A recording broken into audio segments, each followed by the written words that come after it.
තෙරුවන් සරණයි සියලු දෙනාටම. තෙරුවන් සරණයි. අපි එහෙමනම් දැන් මම හිතන්නේ පටන් ගන්න කාලේ හරි අපි පටන් ගනිමු. අද 2020 දෙසැම්බර් මාසයේ 16 වෙනි බදාදා ශ්‍රී ලංකා වේලාවෙන් හවස 5:30 ප ဋ ාණ ධර්ම සභාව විසින් පවත්වන අභිධර්ම පන්ති මාලාවේ විභංග ප්‍රකරණය පිළිබඳව කරන ධර්ම සාකච්ඡාව ප ဋ ාණ ධර්ම සභාව වෙනුවෙන් පැමිණි සියලු දෙනාම අපි ගෞරවාදරයෙන් පිළිගන්නවා. අපි තෙරුවන් නමස්කාර කළා පන්තිය පටන් ගනිමු. නමෝ තස්ස භගවතු වරහතෝ සම්මා සම්බුද්දස්ස නමෝ තස්ස භගවතු අරහතෝ සම්මා සම්බුද්දස්ස නමෝ තස්ස භගවතු අරහතෝ සම්මා සම්බුද්දස්ස බුද්ධං සරණං ගච්ඡාමි ධම්මං සරණං ගච්ඡාමි සංඝං සරණං ගච්ඡාමි ဒုတိယံ පි බුද්ධං සරණං ගච්ඡාමි ဒုတိယံ පි ධම්මං සරණං ගච්ඡාමි ဒုတိယံ පි සංඝං සරණං ගච්ඡාමි တတိယံ පි බුද්ධං සරණං ගච්ඡාමි တတိယံ පි ධම්මං සරණං ගච්ඡාමි တတိယံ පි සංඝං සරණං ගච්ඡාමි පාණාතිපාතා වේරමණී සික්ඛාපදං සමාදියාමි අදින්නාදානා වේරමණී සික්ඛාපදං සමාදියාමි කාමේසු මිච්ඡාචාරා වේරමණී සික්ඛාපදං සමාදියාමි මුසාවාදා වේරමණී සික්ඛාපදං සමාදියාමි සුරාමේරේ මජ්ජපමා දට්ඨානා වේරමණී සික්ඛාපදං සමාදියාමි සාදු සාදු සාදු. විභංග ප්‍රකරණය පිළිබඳව අපි විභංග 18ම සාකච්ඡා කරා. පහුගිය සතියේ අපි ධම්මාදේ විභංගයේ අවසාන කොටසත් සාකච්ඡා කරා. ඊටාම පදයෙන් පදේ එක ධර්මයෙන් ධර්මයේ ගිහිල්ලා අපි ඒ විභංග ටික සාකච්ඡා කරා. නැවත පුනරීක්ෂණ ආකාරයට සාකච්ඡා කළ යුතුදයි කියලා මට ප්‍රශ්නයක් ඇති වුණා. මං හිතුවා ප්‍රශ්න පත්‍ර ආකාරයට පුනරීක්ෂණය කරමුයි කියලා. මං හිතන්නේ සියලු දෙනාම කැමති නම් අපිට ඒ ආකාරයෙන් යන්න පුළුවන්. 2018 ප්‍රශ්න පත්‍රය මං ස්ක්‍රීන් එකට දාලා තියෙනවා. කාටත් පේනවා ඇති කියලා මං හිතනවා. සංඥාපනය යම්කිසි ප්‍රමාණයක් කරලා එතෙන්ට එනවද කියන එක අදහසක් තියෙනවා. මෙහෙමයි සංඥාපනයේදී මෙන්න මෙහෙමයි විභංග ප්‍රකරණය පටන් ගන්නෙ. බුදුරජාණන් වහන්සේ අභිධර්ම පිටකය දේශනා කරනකොට සප්ත ප්‍රකරණයෙන් දෙවෙනි ප්‍රකරණය තමයි අභිධම් විභංග ප්‍රකරණය.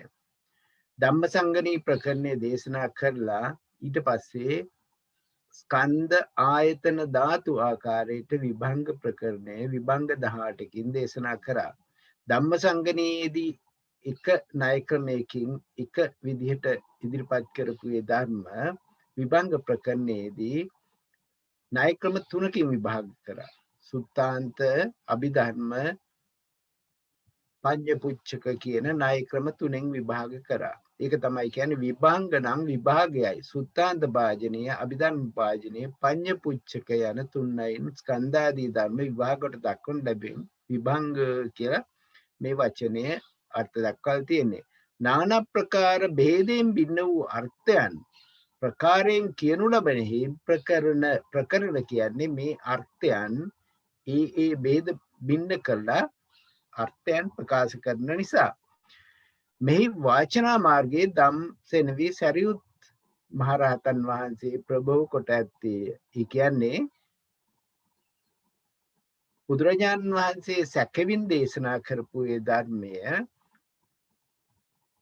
සරියුත් මහරහතන් වහන්සේ විසින් වාචනා මාර්ගයට ගෙනාවා. ඒත් එක්කලාම 500ක් රහතුන් වහන්සේලාට ඒ ධර්මය දේශනා කළා. ඒක ස්ථාපිත වුණා. එතකොට මේ විභංග ප්‍රකරණය පරිච්ඡේද 18ක් ස්කන්ධ විභංගයේ ඉඳන් ස්කන්ධ ආයතන ධාතු සච්ච ඉන්ද්‍රිය මේ අපි ධර්ම නිතරම ධර්ම විභාග කරන ආකාරයෙන්මයි මේ විභංග ටික එන්නේ. ඊට පස්සේ පච්චාකාරය, ඊට පස්සේ සතිපට්ඨාන, සම්‍යක් ප්‍රදාන, ඉර්ධිපාද, බොජ්ජංග, මග්ග, ධාන, අප්පමඤ්ඤා, සික්ඛාපද, පටිසම්භිද ධර්ම සියල්ලම මේ ගැඹුරු ධර්ම සියල්ලම මේ එක්ස්ප්‍රෙස් කරලා විභංගාකාරයෙන් 18කට දේශනා කරලා තියෙනවා.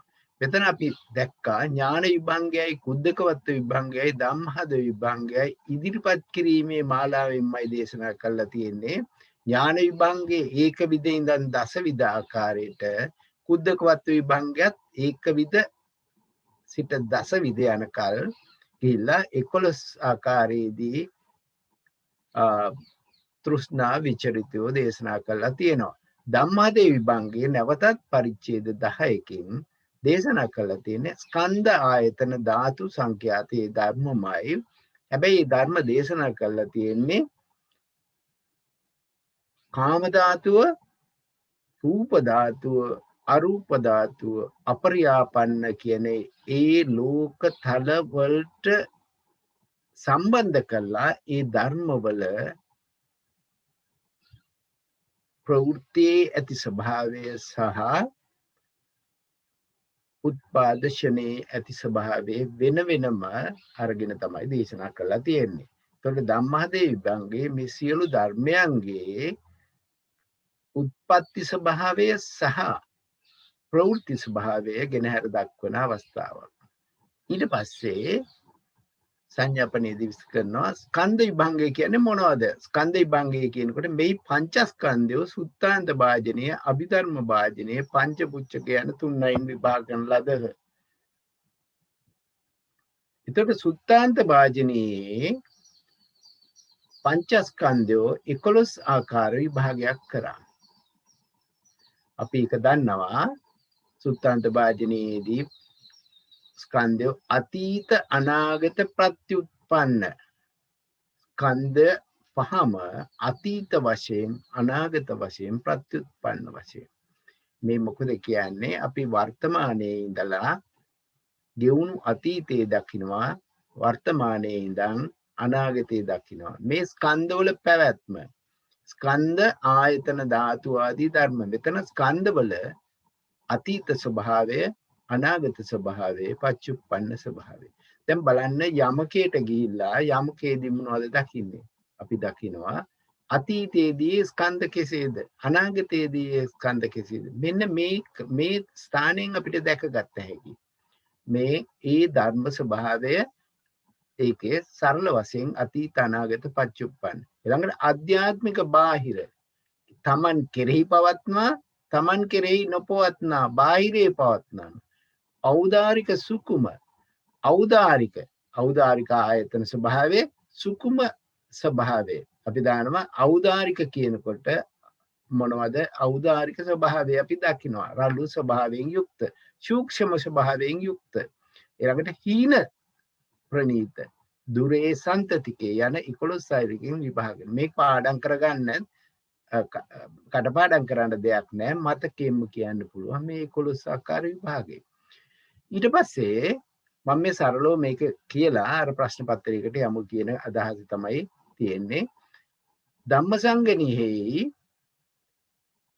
අභිධර්ම වාජනීයලා රූපස්කන්ධේ උද්දේශේ පමණක් දක්වන ලද්දේ මේ කියන්නේ ඇයි විභංග ප්‍රකරණයේදී අභිධර්ම වාජනීය රූපස්කන්ධේ විස්තර විභාග විසින් දක්වන්නේ නැහැ ඇයි හේතුව ධම්මසංගණී ප්‍රකරණයේ දක්වන ලද විස්තරය උවමනාතරන් ස්කන්ධ විභාගයටත් මේ විභංගයටත් ඇති විභංගය කියනවා ධම්මසංගණී රූපකාණ්ඩේ විස්තර කරන ලද අයුරින්ම දත යුතු මේ රූපකාණ්ඩයේදී රූපස්කන්ධේ විභාග කරනවා ඊටාම ගාම්භීර විදියට ඒකාදස විභාගයක් විස්තර කරනවා ඒකාදස විභාගයේ මං හිතන්නේ කාටත් මතක ඇති රූපස්කන්ධේ විභාගය මේක රූපස්කන්ධේ මං හිතන්නේ බණවර තුනකින් නැත්නම් හතරකින් විභාග කරලා තියෙන. ඊටාම් දීර්ඝයි. එතකොට රූපස්කන්ධයේ අභිධර්ම වාජනයේ විභාගයේදී ඒක විද රූප අපි දන්නවා 43 ආකාර රූප. සප්පච්චයයි සංකතයි ලෞකිකයි මේ විදිහට රූපේ ස්වභාවය ගැන දුක්ඛතික මාතිකාවේදී රූපේ විභාග කරන ආකාරයටම 43 ආකාර ඒක විද විභාගයක් කරලා තියෙනවා රූපස්කන්ධේ. ඊට පස්සේ ඒක විද රූප පටන් ඒකා දස රූපතෙක් විභාග කරලා තියෙනවා. ඒ කියන්නේ 11 ආකාර.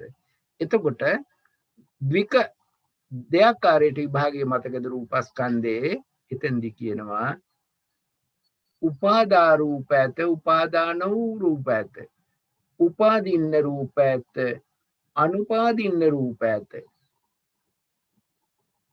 උපාදින්නානුපාදානිය රූප ඇත උපාදින්නානු අනුපාදිනිය රූප ඇත. ඒ කියන්නේ අර කර්මජ රූපයි චිත්තජ ඊතුජ රූප වෙන් කරන ස්වභාවය මේ විදිහට ඒක දෙආකාරයට විභාග කරලා තියෙනවා. දෙආකාර විභාගයේ 104 පදයක් යනකල් යනවා. 104ක් පද ද්වික මාතිකා ඊළඟට තුදුස් ප්‍රකීර්ණකයන් තුදුස් එකේදී 103 ආකාරයට විභාග කරනවා. ඊළඟට චතුස්ක විභාගයේදී 22 දෙආකාරයකට විභාග කරනවා. ඊළඟට පංචක ක්‍රමයෙන් ඉඳන් එක දිගට ඒකාදස විදට අමිශ්‍ර මාතෘකා තමන ලදී. මේ විදිහට මේක ඊටාම් ගැඹීරයි. අපිට විභංගය කරනකොටත් මේ රූප විභාගයේ අභිධර්ම වාජනේ හරියටම දැනගන්න ඕන.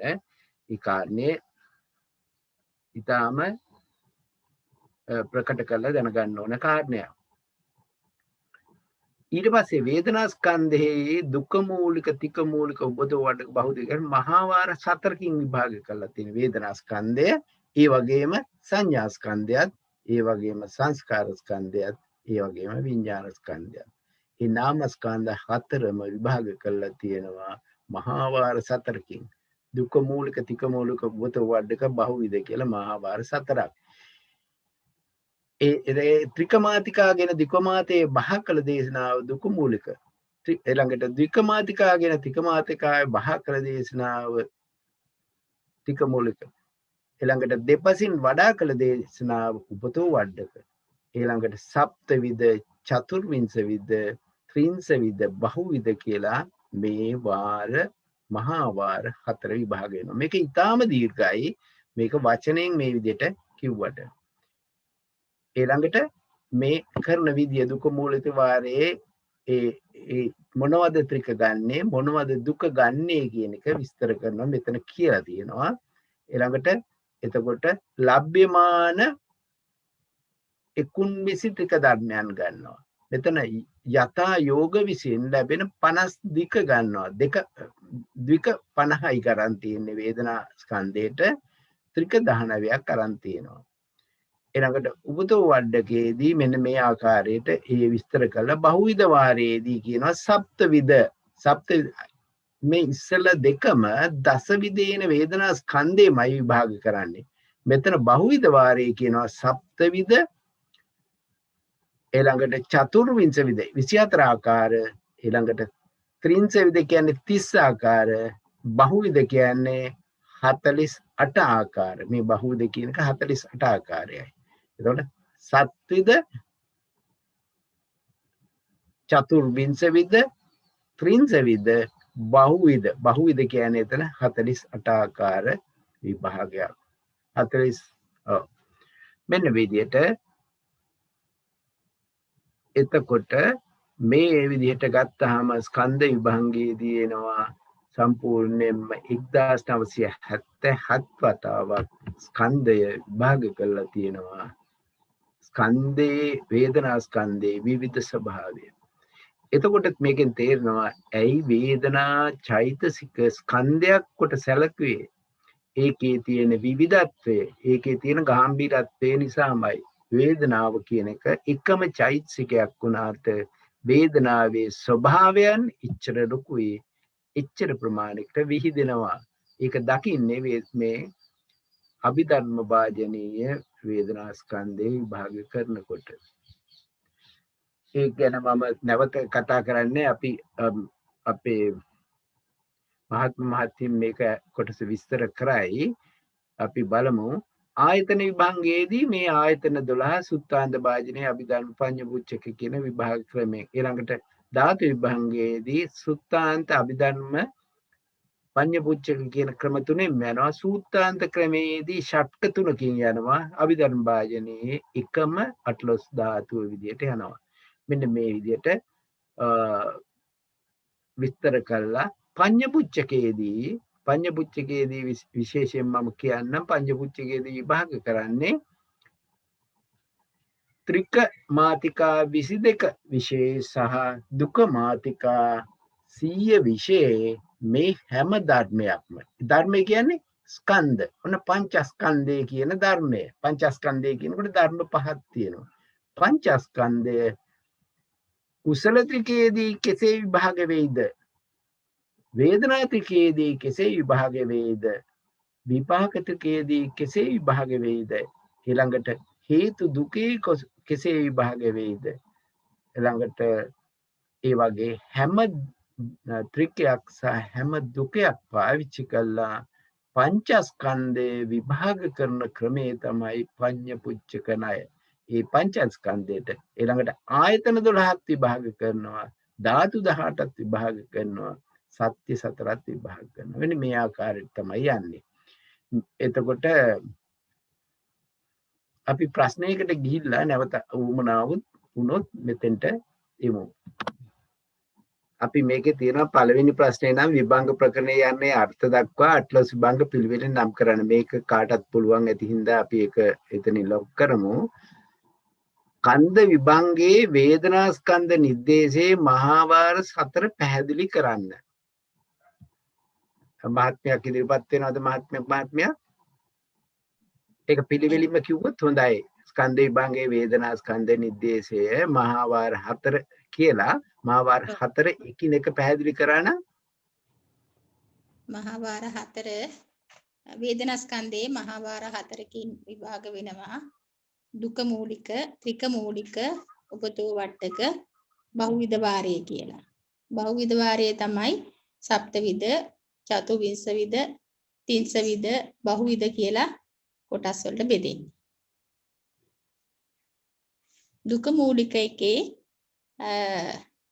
දුක්ඛ ධර්ම 50ක් අරගෙන ත්‍රික ධර්ම 19කට දාලා විභාග කරනවා. ත්‍රික මූලික එකේදී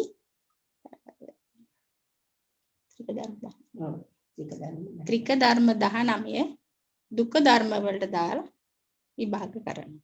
උපතෝ වඩක වාරයේදී දුක ත්‍රික ධර්ම දෙපසින් වඩා විභාග කිරීමක් සිද්ධ වෙනවා. බහුවිධ වාරයේදී තමයි සප්තවිධ, චතුවිංශවිධ, තින්සවිධ, බහුවිධ කියලා වෙන වෙනම විභාග වීමක් සිද්ධ වෙනවා. සප්තවිධ එක 7 ආකාරයකට, චතුවිංශ 24 ආකාරයකට, තින්සවිධ 30 ආකාරයකට, බහුවිධ වාරයේ 48කින් වාර 48 ආකාරයකට විස්තර වීමක් එතන සිද්ධ වෙනවා. තව පොඩ්ඩක් විස්තර කරන්න පුළුවන්ද? විස්තර කරනවද? අනේ මාත්මිය විස්තර කරන්නකො දුක මූලික වාරික කොහොමද ඒක විභාග කරන්නේ? එතන දුක මූලික වාරයේදී සහේතුක දුක, අහේතුක දුක කියලා පළවෙනි දුක අරගෙන ත්‍රික 19 එකින් එක විභාග වීමක් වෙනවා.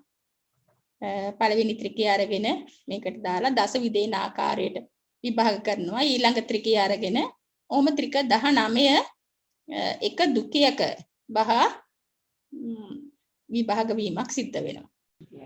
දුකේ එහෙමම තියාගෙන ත්‍රික වෙනස් කරනවා. එතකොට 19 වාරයක් වෙනවා. දුක 50ට ත්‍රික 19 50 ගුණ කිරීම 19 වාරයක් එතෙන්දී විභාග වෙනවා. එතකොට මහත්මයාට දස විදේනික පොඩ්ඩක් විස්තර කරනවද? දස විදේන විභාගයේ තුල තමයි ওই කාර්ය කරන්නේ. දස විදේන විභාගයේ කොහොමද ඒක විදේන? දස විදේන ආකාරයේදී එක් ප්‍රකාරයකින් ස්පර්ශය හා සංප්‍රයුක්ත වේ කියනවා. ද්විපකාරයකින් සහේතුක සහ අහේතුක වූයේ ඇත. ත්‍රිපකාරයෙන් කුසල වූයේ ඇත, අකුසල වූයේ ඇත, අව්‍යාකත වූයේ ඇත කියලා විස්තර කරනවා. චතුප්‍රකාරයකින් කාමාවචර වූයේ ඇත, රූපාවචර වූයේ ඇත, අරූපාවචර වූයේ ඇත, අපරියාපන්න වූයේ ඇත. පංචපකාරයකින් සුඛීන්ද්‍රිය වේ, දුක්ඛීන්ද්‍රිය වේ, සෝමනස්ස ඉන්ද්‍රිය වේ, දෝමනස්ස ඉන්ද්‍රිය වේ, උපේක්ෂා ඉන්ද්‍රිය වේ. කියන්නේ ෂඩ් ප්‍රකාරයකින් විස්තර කරනවා. චක්කු සම්පස්සජ වේදනාව වේ, සෝත සම්පස්සජ වේදනාව වේ, කාන සම්පස්සජ වේදනාව වේ, ජීවහා සම්පස්සජ වේදනාව වේ, කාය සම්පස්සජ වේදනාව වේ, මනෝ සම්පස්සජ වේදනාව වේ කියලා විස්තර කරනවා. සප්ත ප්‍රකාරයකින් වේදනා ස්කන්ධය චක්කු සම්පස්සජ වේදනාව, සෝත සම්පස්සජ වේදනාව, ගාන සම්පස්සජ වේදනාව, ජීවා සම්පස්සජ වේදනාව, කාය සම්පස්සජ වේදනාව, එතෙන්දී මනෝ විඥානයේ දෙකට කැඩිලා මනෝ ධාතු සම්පස්සජ වේදනාව, මනෝ විඥාන ධාතු සම්පස්සජ වේදනාව වශයෙන් වෙනවා. ඊළඟ අෂ්ටපකාරයේදී කාය විඥානයේ කොටස් දෙකකට වෙන් වෙනවා. එතෙන්දී චක්කු සම්පස්සජ වේදනා, සෝත සම්පස්සජ වේදනා, කාය සම්පස්සජ වේදනා, ජීවා සම්පස්සජ වේදනා. කාය සම්පස්සජ වේදනාව සුඛ වූයේ ඇත, කාය සම්පස්සජ වේදනාව දුක්ඛ වූයේ ඇත කියලා දෙකකට කැඩෙනවා එතෙන්දී. එතන මනෝ ධාතු සම්පස්සජ වේදනා, මනෝ විඥාන ධාතු සම්පස්සජ වේදනාව වශයෙන් වෙනවා. නව ප්‍රකාරයකදී චක්කු සම්පස්සජ වේදනා, සෝත සම්පස්සජ වේදනා, ගාන සම්පස්සජ වේදනා, ජීවා සම්පස්සජ වේදනා, කාය සම්පස්සජ වේදනා එතන එකතු වෙලා මනෝ ධාතු සම්පස්සජ වේදනා, කාය සම්පස්සජ වේදනා, මනෝ ධාතු සම්පස්සජ වේදනා, මනෝ විඥාන ධාතුව තුනකට වෙන් වෙනවා. මනෝ විඥාන ධාතු සම්පස්සජ වේදනා කුසල වූයේ ඇත, අකුසල වූයේ ඇත, අව්‍යාකත වූයේ ඇත කියන. දස ප්‍රකාරයකදී කාය දෙකට කැඩෙනවා. මනෝ විඥාන ධාතු එකත් තුනට කැඩිලා දස ආකාරයක් වෙනවා. චක්කු සම්පස්සජ වේදනා, සෝත සම්පස්සජ වේදනා, ගාන සම්පස්සජ වේදනා, ජීවා සම්පස්සජ වේදනා, කාය සම්පස්සජ වේදනාව සුඛ වූයේ ඇත, දුක්ඛ වූයේ ඇත, මනෝ ධාතු සම්පස්සජ වේදනා, මනෝ විඥාන ධාතු සම්පස්සජ වේදනාව කුසල වූයේ ඇත, අකුසල වූයේ ඇත, අව්‍යාකත වූයේ ඇත කියලා දස විදෙන ආකාරයට විග්‍රහයක් වෙනවා. ඉතාම හොඳයි මේ මාත්මිය. වෙන මාත්මියකට පුළුවන්ද සප්තවිද, චතුර්විංශ විද, ත්‍රිංශ විද, බහුවිද විභාගය කරලා පෙන්නන්න? නන්දනී මාත්මිය වෙන මාත්මියෙක් ඉදිරිපත් වෙනවද? සප්තවිදේනද? සප්තවිද කියන්නකෝ එන. සප්තවිද කියන්නේ තව එක්කෙනෙක්. එතකොට අපි චතුර්විංශ විද කරමු. හරිද ගන්න.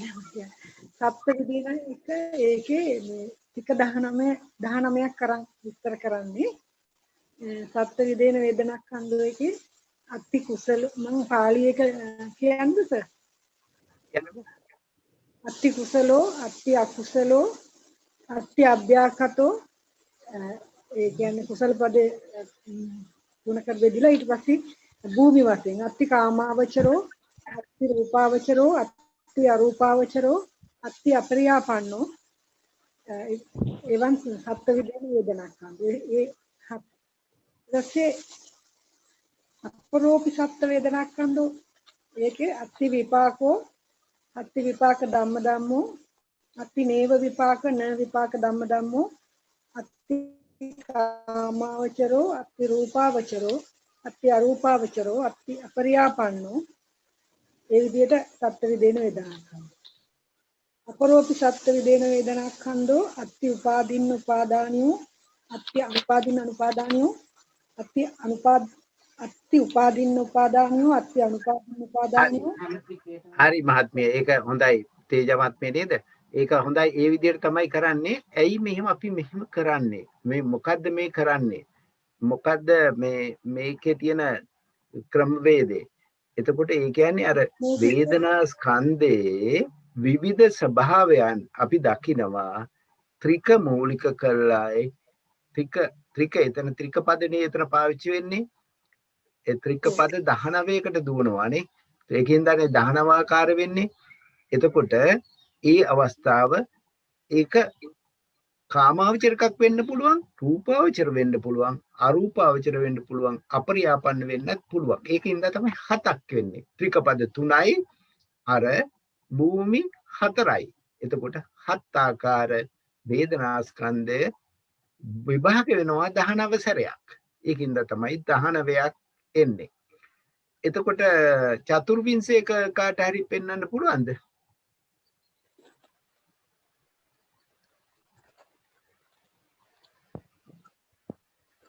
චතුවිංශ විද වේදනාස්කන්ධය චක්කු සම්පස්ස ප්‍රත්‍යයෙන් වූ වේදනාස්කන්ධය කුසල වූයේ ඇත අකුසල වූයේ ඇත අව්‍යාකෘත වූයේ ඇත.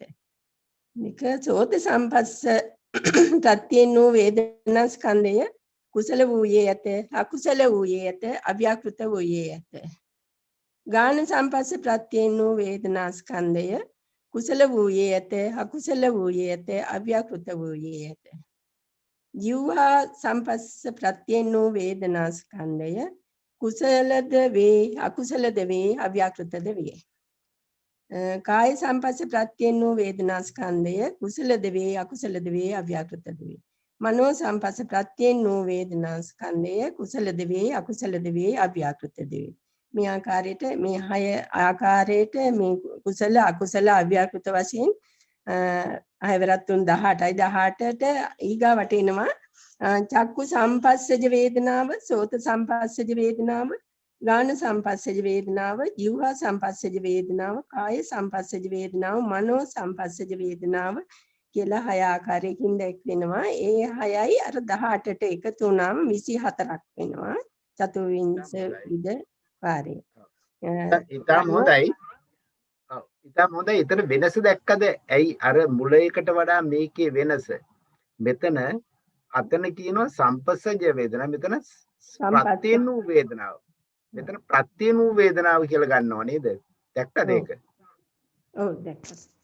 ප්‍රත්‍යයෙන් වූ වේදනාව කියනකොට අර ඒ තියෙන උපනිස්සය ස්වභාවය, ඒ කියන්නේ මේ ප්‍රත්‍ය ස්වභාවයකුත් එක්ක තමයි තෙන්නේ. ඒ ප්‍රත්‍ය වෙලා ඒ චිත්ත වීතිය දුර උනත් ප්‍රත්‍ය ස්වභාවයෙන් එන හැටි තමයි පෙන්눔 කරන්නේ. මේක අපි දීර්ඝව මං හිතන්නේ ස්කන්ධ විභංගය කරනකොට කරා ඒ ওই කාරණේ ඉතාම හොඳයි ඒක විග්‍රහ කරපු හැටි. එතකොට ත්‍රිංශ විද කාට හරි කියන්න පුළුවන්ද වෙන මහත්මයෙකුට?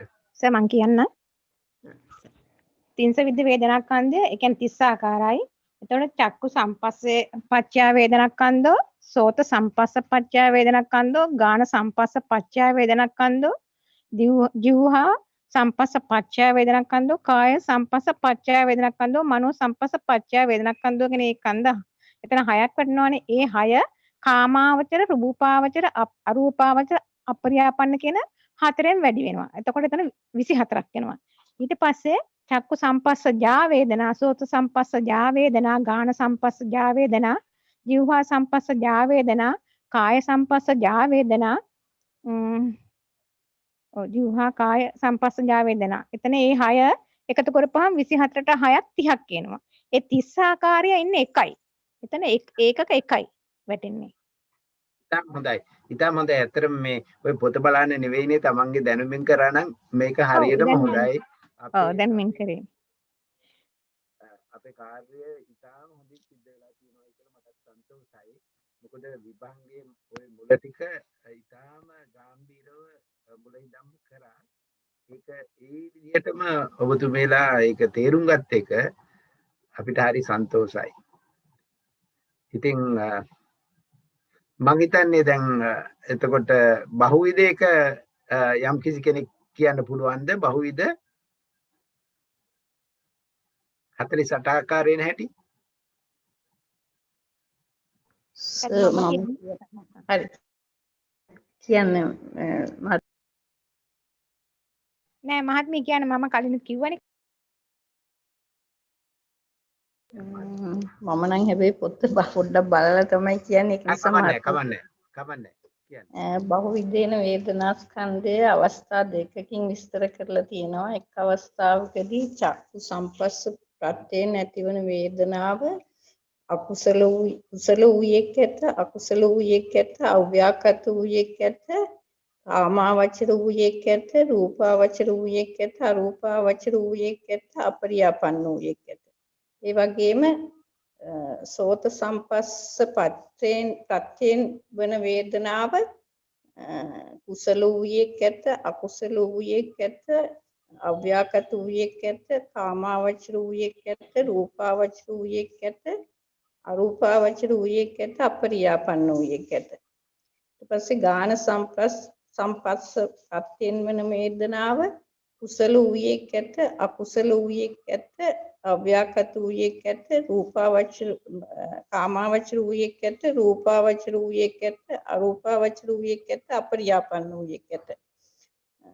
ජීවහා සම්පස්ස ප්‍රත්‍යයෙන් ඇතිවන වේදනාව කුසල වූයෙක් ඇත, අකුසල වූයෙක් ඇත, අව්‍යාකෘත වූයෙක් ඇත, කාමාවචර වූයෙක් ඇත, රූපාවචර වූයෙක් ඇත, අරූපාවචර වූයෙක් ඇත, අපරියාපන්න වූයෙක් ඇත.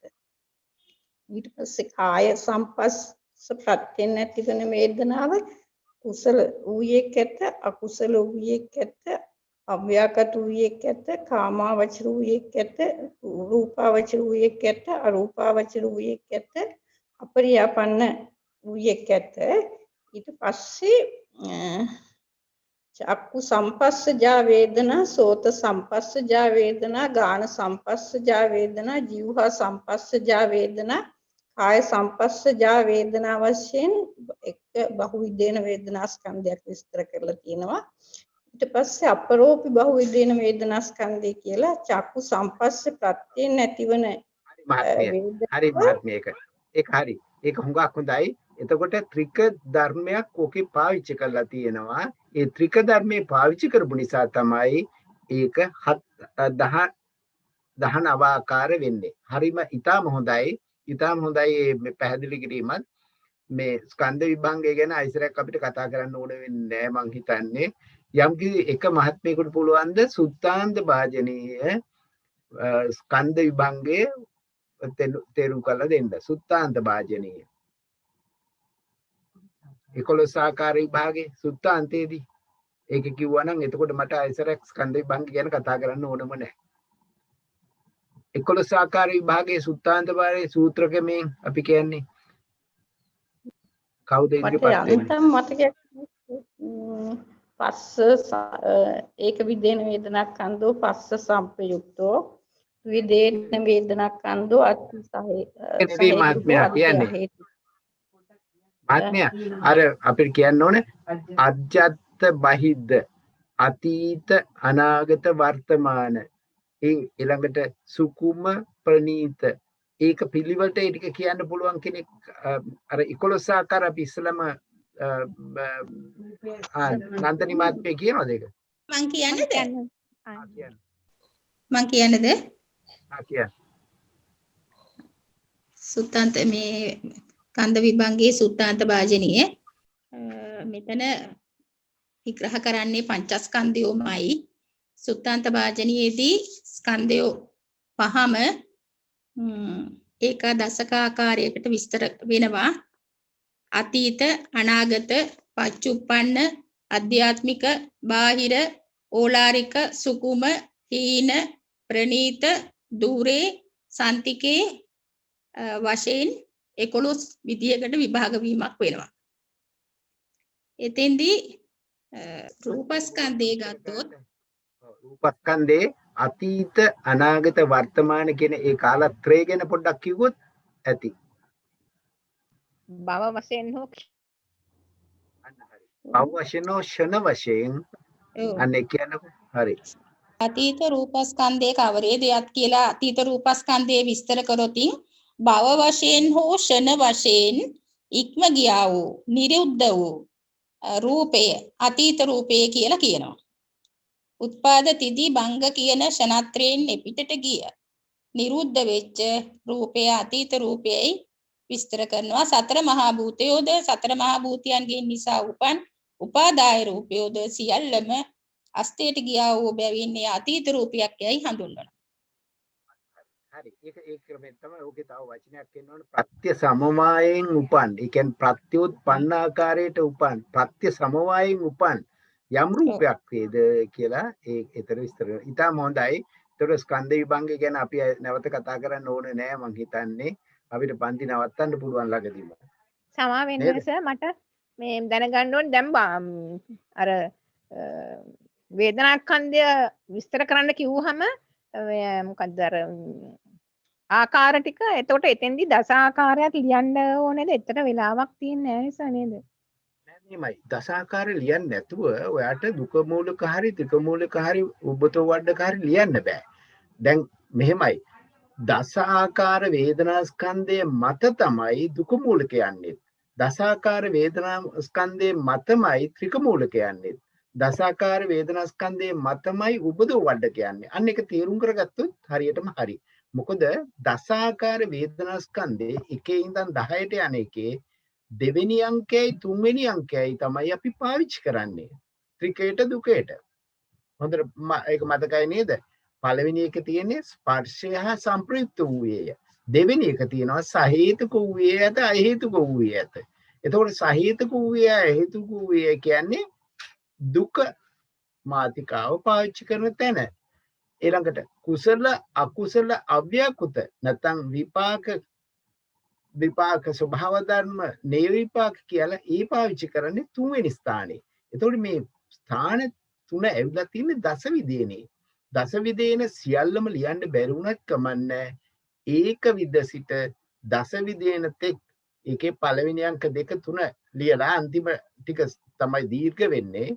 මේ ස්ථානවල දුක මූලක වෙන්නේ මෙන්න මෙතන ස්ථානේ ඒ මාරු වෙලා ත්‍රික මූලක වෙන්නේ මේ ස්ථානේ මාරු වෙලායි කියලා තේරුම් කරගන්න පුළුවන් නම් එච්චරයි. මේක ඔක්කොම ලියන්න ගියොත් වෙලා මදි මිනිත්තු 15කට. හැබැයි අහලා තියෙන්නේ දුක මූලක වාරයේම නම් දස විදේන ලියන්නම ඕන. අහලා තියෙන්නේ මහා වාර 4 නම් මහා වාර 4 අර ඉස්සලා කියපු විදිහට විස්තර කරන්න ඕන. ඔව් ප්‍රශ්නේ අහලා තියෙන්නේ සමාවෙන්න 1977 ආකාරය ලියන්න කිව්වොත් අර ටික ඔක්කොම ලියාගෙන කාලය ඒක ඔක්කොම ලියන්න වෙන්නේ නැහැ. ඔයාලට කියන්න වෙනවා දස විදේන වේදනා ස්වභාවයේ තමයි මේක විග්‍රහ කරන්න කියන වචනාකාරයෙන් ලියන්න වෙනවා. එහෙම ලියට හැකි 2 3ක් 4ක් විතර වගේ ලියලා අර ටික කරලා ලියන්න එහෙම පුළුවන්. හරි හරි හොඳයි. එතකොට දැන් මේකේ දැන් මම අපි ස්කන්ධ විභංගේ සර් මෙතෙන්දී අපේ ප්‍රශ්නයේ කන්ද විභංගයේ වේදනා ස්කන්ධ නිर्देशයේ මහා වාර 4 පැහැදිලි කරන්න 2018 ස්කන්ධ විභංගයේ ප්‍රශ්නය. එතකොට අපි අර දස විදේනාකාරයේ කෙටියෙන් දක්වලා වැඩියෙන් තැන දෙන්න ඕනේ මේ මහා වාර 4ට. මහා වාර 4 විශේෂයෙන්ම ලියන්න ඕන. මහා වාර 4 ලියනකොට දුක මූලික ත්‍රික මූලික උබතෝ අඩක විභාග කරන්නේ දස විදේන වේදනා ස්කන්ධයෙන් බව ලියවෙන්න ඕන. ඒක මුළු එකම ලියවුන්න නැතුණාට කමක් නැහැ. හරි. ගොඩක් පිං. වෙන මහත්මයෙකුට මේ ගැන ස්කන්ධ විභංගය ගැන ප්‍රශ්න තියෙනවද? දැන් සංඥා ස්කන්ධේ සංස්කාර ස්කන්ධේ විඥාන ස්කන්ධේ විභාග කරන්නේ ඔය ක්‍රමෙන්මයි. එකම වෙනසක තියෙන්නේ එන ත්‍රික ගානයි දුක ගානයි වෙනස්. ඒ වගේම පටන් ගන්නකොට කියන ස්පර්ශය හා සංප්‍රයුක්ත වූයේ කියන්නේ වේදනා ස්කන්ධේ සංඥා ස්කන්ධයත් ස්පර්ශය හා සංප්‍රයුක්ත වූයේ සංස්කාර ස්කන්ධේ ස්පර්ශය හා සංප්‍රයුක්ත වූයේ කියන්න බෑ. මොකද ස්පර්ශය කියන්නේ සංඥා සංස්කාර ස්කන්ධයමයි. එතකොට කියන්නේ මොකද්ද? වෙන වචනයක් පාවිච්චි කරලා තියෙනවා. චිත්තය හා සංප්‍රයුක්ත වූයේ. හරි චිත්තය හා සංප්‍රයුක්ත වූයේ. ඔන්න ඔය ආකාරයෙන් ඒ කියන්නේ අපි සම්පූර්ණ මේ කාරණේ දන්නවයි කියන එක එතකොට පැහැදිලි. එහෙනම් ස්කන්ධ විභංගය ගැන වෙන ගැටලු තියෙන කෙනෙක් මහත්මයෙක් ඉන්නවද? තව ගැටලුවක් කියන්නද සර්? කියන්නේ විභංග ප්‍රකරණේ දැක්වෙන ඡන්ද විභංග 3යින් විභාග කරන අයරු විස්තර කරන්න කිව්වහම 3යින් විස්තර කරන හැටි කිව්වම ඒ ක්‍රම තුනම කෙටියෙන් දැක්වම ඇති නේද? විභංග ප්‍රකරණේ හරි ලොකුයි. ඔව් ඒ විභාගේ ඔව් ඒක හරිම ලොකු ප්‍රශ්නයක්. මොකද මේ ඒකේ 3 කියනකොට සුත්තාන්ත භාජනීයෙන් විභාග කරායි කියලා කියන්න වෙනවා. එතකොට සුත්තාන්ත භාජනීයේදී විභාග කරලා තියෙනවා 11 ආකාර. දැන් මේක 11 ආකාර විභාග කරන්න යන්නේ නැහැ, ලියන්න යන්නේ නැහැ. හැබැයි ඔයා කියන්න ඕන සුත්තාන්ත භාජනීයේදී 11 ආකාර විභාගයක් කරන ලදී. ඒකට කියන්න පුළුවන් අතීත වර්තමාන ආදී 11 ආකාරයක් කිව්වහම ඒක ඔක්කොම පැහැදිලි වෙනවා. ඊළඟට අභිධර්ම භාජනීයේදී විස්තර කරනවා මේ මහා වාර 4කින් විභාග කරන ලදී. එතකොට පොඩ්ඩක් ඒක එළියන්න පුළුවන්. මහා වාර 4 දුක මූලක වාරය, තික මූලක වාරය, උබතෝ වඩක වාරය, බහුවිධ වාරය යන මහා වාර 4කින් විභාග කරන ලදී. ඊට පස්සේ ඒ පළවෙනි වාර 3 දසවිදේන වේදනා ස්කන්ධය විභාග කරන්නේ අනික් අර මහා මේ බහුවිධ වාරයේදී සප්තවිධ, ත්‍රිංශවිධ, චතුර්විංශවිධ, බහුවිධ කියන ආකාර 3කින් විභාග කරලා තියෙනවා. ඒවේ අගේනුත් ලියන්න පුළුවන් විභාග වෙන ගණන් ටික. ඒ කියන්නේ අර 1977 එකතු වෙන විදිහට මුළු එක ඇතුළට යන්නේ නැතුව හුඟා හැම එකම ලියන්න ගියොත් වෙලාව නැහැ. ඒකට එන අංක ගාන ටික ලියන්න පුළුවන්. ඊට පස්සේ පඤ්ඤපුච්චකෙත් ගැන කියන්න වෙනවා. ඇයි ණය ක්‍රම 3ක්ම කියනවනේ. පඤ්ඤපුච්චකයේදී පංචස්කන්ධයම අරගෙන ත්‍රිකේ බහලා දුකේ බහලා වෙන වෙනම ත්‍රික 22යි දුක 100යි විභාග කරලා තියෙනවා. උදාහරණයක් ඕනනම් ඔය අතරට උදාහරණයක් වශයෙන් දෙන්න පුළුවන්. ඒ ණය ක්‍රම 3 ගැන කියනකොට ණය ක්‍රම 3ම ගැන යම් කිසි දෙයක් කියන්නත් ඕනේ. ගොඩාක් දීර්ඝව කියන්නත් බෑ. ඒක හොඳයි මේ ප්‍රශ්නේ.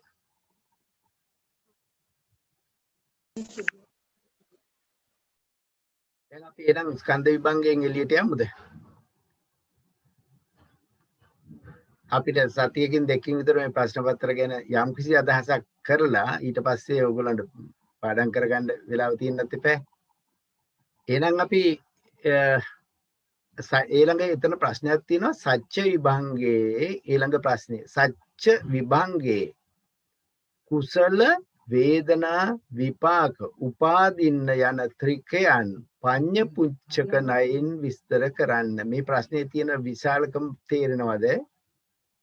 සච්ච විභංගයේ කුසල වේදනා විපාක උපාදින්න යන ත්‍රිකයන් පඤ්ඤ පුච්චක නයින් විස්තර කරන්න. මොකක්ද ඒ කියන්නේ? ප්‍රශ්නේ ඉස්සෙල්ලා තේරුම් ගත්තොත් හොඳයි. එතනදී අහන්නේ සත්‍ය විභංගයේ කුසල වශයෙන් විභාග කරනකොට දුක්ඛ සත්‍ය සියා කුසල සියා ව්‍යාකතා.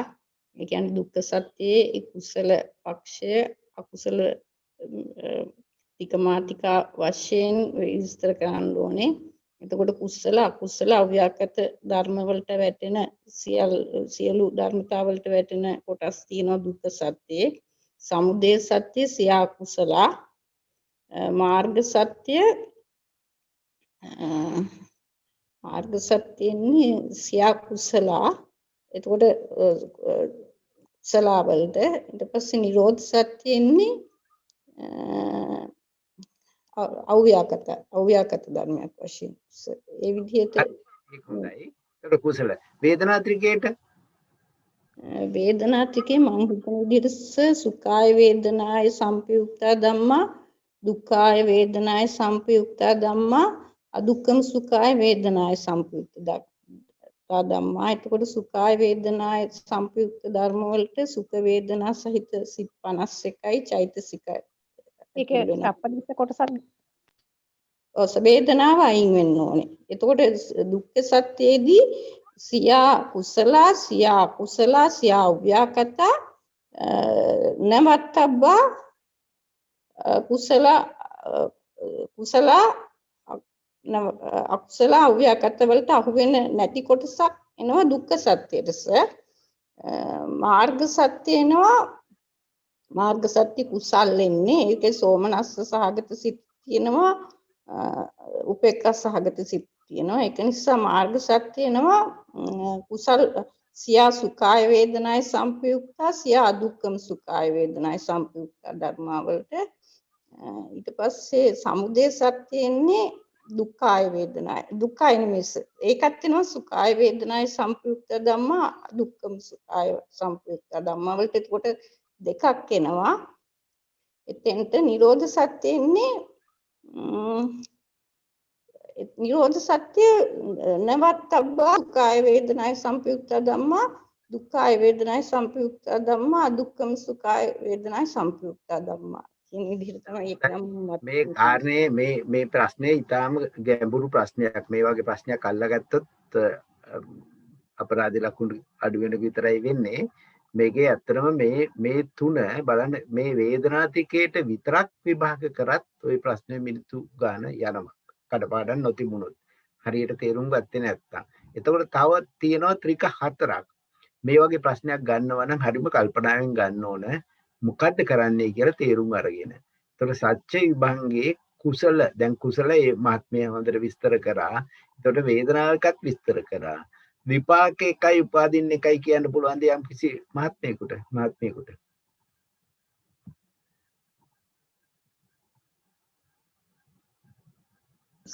නම් මම ඒක කියන්නද වෙන කවුරුත් වෙන මහත්මයෙක් කියමු. මං කියන්න විපාක ත්‍රිකේ පළවෙනි පදයට එන්නේ සත්‍ය එකයි දුක්ඛ සත්‍ය විතරයි. දෙවෙනි පදයට දුක්ඛ සත්‍ය මාර්ග සත්‍ය සමුදය සත්‍ය තුනම එනවා. තුන්වෙනි පදයට දුක්ඛ සත්‍යයි නිරෝධ සත්‍යයි විතරයි. එතකොට මාර්ග සත්‍ය එන්නේ දෙවෙනි පදයටනේ. එතකොට මාර්ග සත්‍ය පළවෙනි පදයේ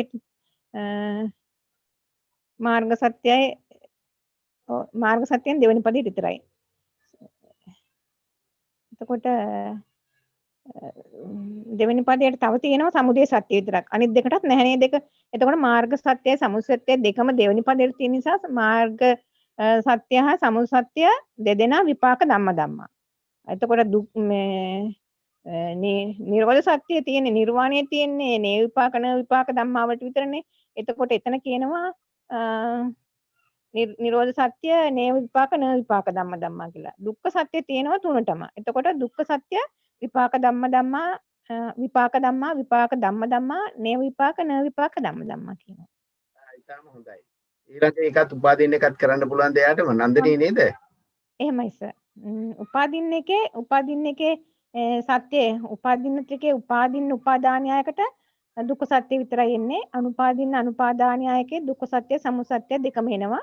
අනුපාදානයයකට සමුදය සත්‍යයි දුක්ඛ සත්‍යයි මාර්ග සත්‍යයි.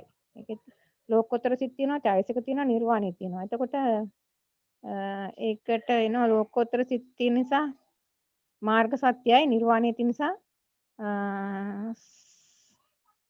නිරෝධ සත්‍යයක් වෙනවා. එතකොට සමුදය සත්‍ය එන්නේ දෙවෙනි එකට. එතකොට සමුදය සත්‍ය අනුපාදින්න උපාදානිය.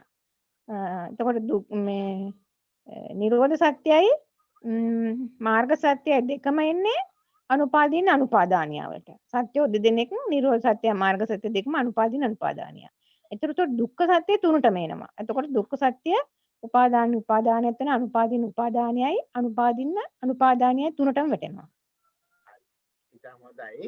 දැන් මේක මේ පහසුයි අර ඒක තියෙන්නේ කොතනද කියලා හරියට අවබෝධයක් තියෙනවා නම් ඉතින් ඉච්චර අමාරු නෑ පැය කාලෙක ලියන්න පුළුවන්.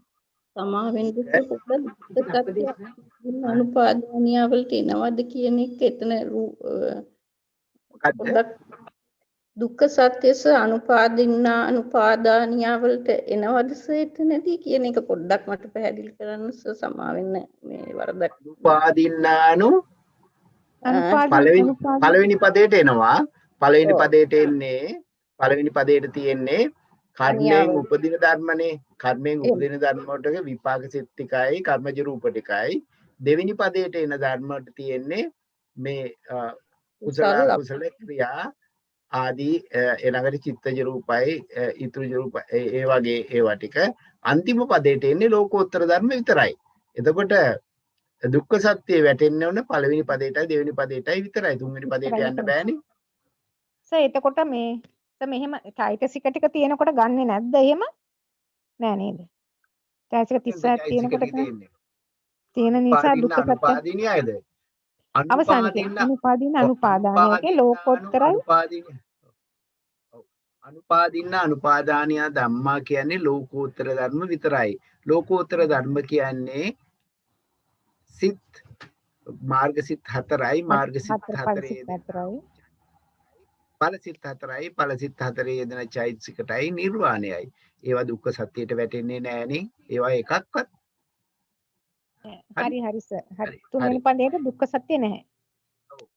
දැන් මේ ප්‍රශ්නේ මේ සත්‍ය විභංගයේ හින්දා සත්‍ය විභංගයේ කාරණා 4යි ආවේ. හරි. සත්‍ය විභංගේ නැතුව වෙන එකක් ආවනම් කොහොමද කරන්නේ? දැන් මෙතන සත්‍ය විභංගේ. මම මෙතන සත්‍ය විභංගේ කියපු තැනට දානවා ආයතන. ආයතන විභංගේ. ඒ කියන්නේ ද්වාදස ආයතනයෝ මේවට විභාග කරන්න. ඒක පුළුවන් ද කරන්න? ද්වාදස ආයතනයෝ. ඒ කියන්නේ ආයතන විභංගේ. කුසල වේදනා විපාක උපාදී. ඒකයි දෙක. ඊට වඩා ලේසිද? සයතන කුසල ත්‍රිකයට යෙදුවොත් ආයතන විභංගයේ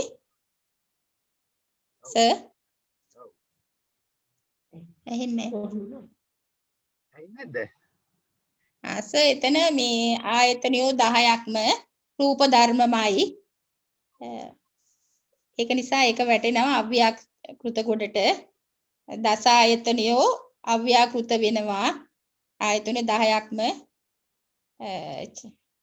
ඊළඟට ආයතනයෝ දෙදෙනෙක් කුසල ධම්මාත් වෙනවා අකුසල ධම්මාත් වෙනවා අව්‍යාකතා ධම්මාත් වෙනවා. මන ආයතනයයි ධම්මායතනයයි කුසල ධම්මාද අකුසල ධම්මාද අව්‍යාකතා ධම්මාද වෙනවා. ආයතනයෝ දස දෙනා රූප වලින් ඇති ආයතනයෝ දස දෙනා අව්‍යාකෘත කොටට යනවා. හරි. තියනවද? වෙන අදහසක් තියනවද කාගේ හරි? හරි. මේක දැන් අපි මේ පඤ්ඤපුච්චකයට ගියපු නිසා මම ටිකක් ගැඹුරු ස්ථානයක් දෙන්නද? මං හිතන්නේ කවුරුත් පාඩම් කරලා තියෙන හින්දා අපි මෙතන යනවා ඉන්ද්‍රිය විභංගේ. ඉන්ද්‍රිය 22. මං හිතන්නේ කරන්න පුළුවන් ඔක්කොටම වගේනේ. ඉන්ද්‍රිය 22. කුසල ත්‍රිකේ විශේෂයෙන් විභාග කරන්න. ඉන්ද්‍රිය 22 මම ලේසි කරලා දෙන්නම්. ඉන්ද්‍රිය 22 පළවෙනි 7ක් තියෙනවා රූපම. ඒ කියන්නේ චක්කු සෝත ගාන ජීවා කාය ස්ත්‍රී පුරුෂ කියන්නේ රූප පරමාර්ථ සහිත ඉන්ද්‍රිය ධර්ම 7ක්. ඊට පස්සේ තියෙනවා මනීන්ද්‍රියයි ජීවිතේන්ද්‍රියයි. මනීන්ද්‍රියයි ජීවිතේන්ද්‍රියයි කියන්නේ සියලුම සිත්වල යෙදෙනවා මනීන්ද්‍රිය. ඒ කියන්නේ සිත් තමයි මනීන්ද්‍රිය. එතකොට ජීවිතේන්ද්‍රිය කියන්නේ රූප ජීවිතේන්ද්‍රිය සහ චෛතසික ජීවිතේන්ද්‍රිය. එතකොට චෛතසික ජීවිතේන්ද්‍රිය නිසා ඒක හැම සිතකම යෙදෙනවා. හරි. එතකොට එතනින් පස්සේ තියෙනවා වේදනා 5. වේදනා මේ කියන්නේ අපි ඉන්ද්‍රිය 22 තියෙන ක්‍රමානුකූල බව. එතකොට වේදනා 5 කියනකොට සුඛී ඉන්ද්‍රියයි දුක්ඛී ඉන්ද්‍රියයි කියන්නේ සුඛ සහගත කාය විඤ්ඤාණයයි දුක්ඛ සහගත කාය විඤ්ඤාණයේ තියෙන වේදනා ස්වභාවය. ඒ දෙක නිතරම අව්‍යාකෘතයි. අව්‍යාකෘත කියන්නේ විපාක සිත්වලමයි යෙදෙන්නේ. ඊට පස්සේ තියෙනවා දෝමනස්ස ඉන්ද්‍රිය. දෝමනස්ස ඉන්ද්‍රිය කියන්නේ අපි හරියටම දන්නවා පඨවි මේ පටිඝ සිතේ යෙදෙන වේදනාව.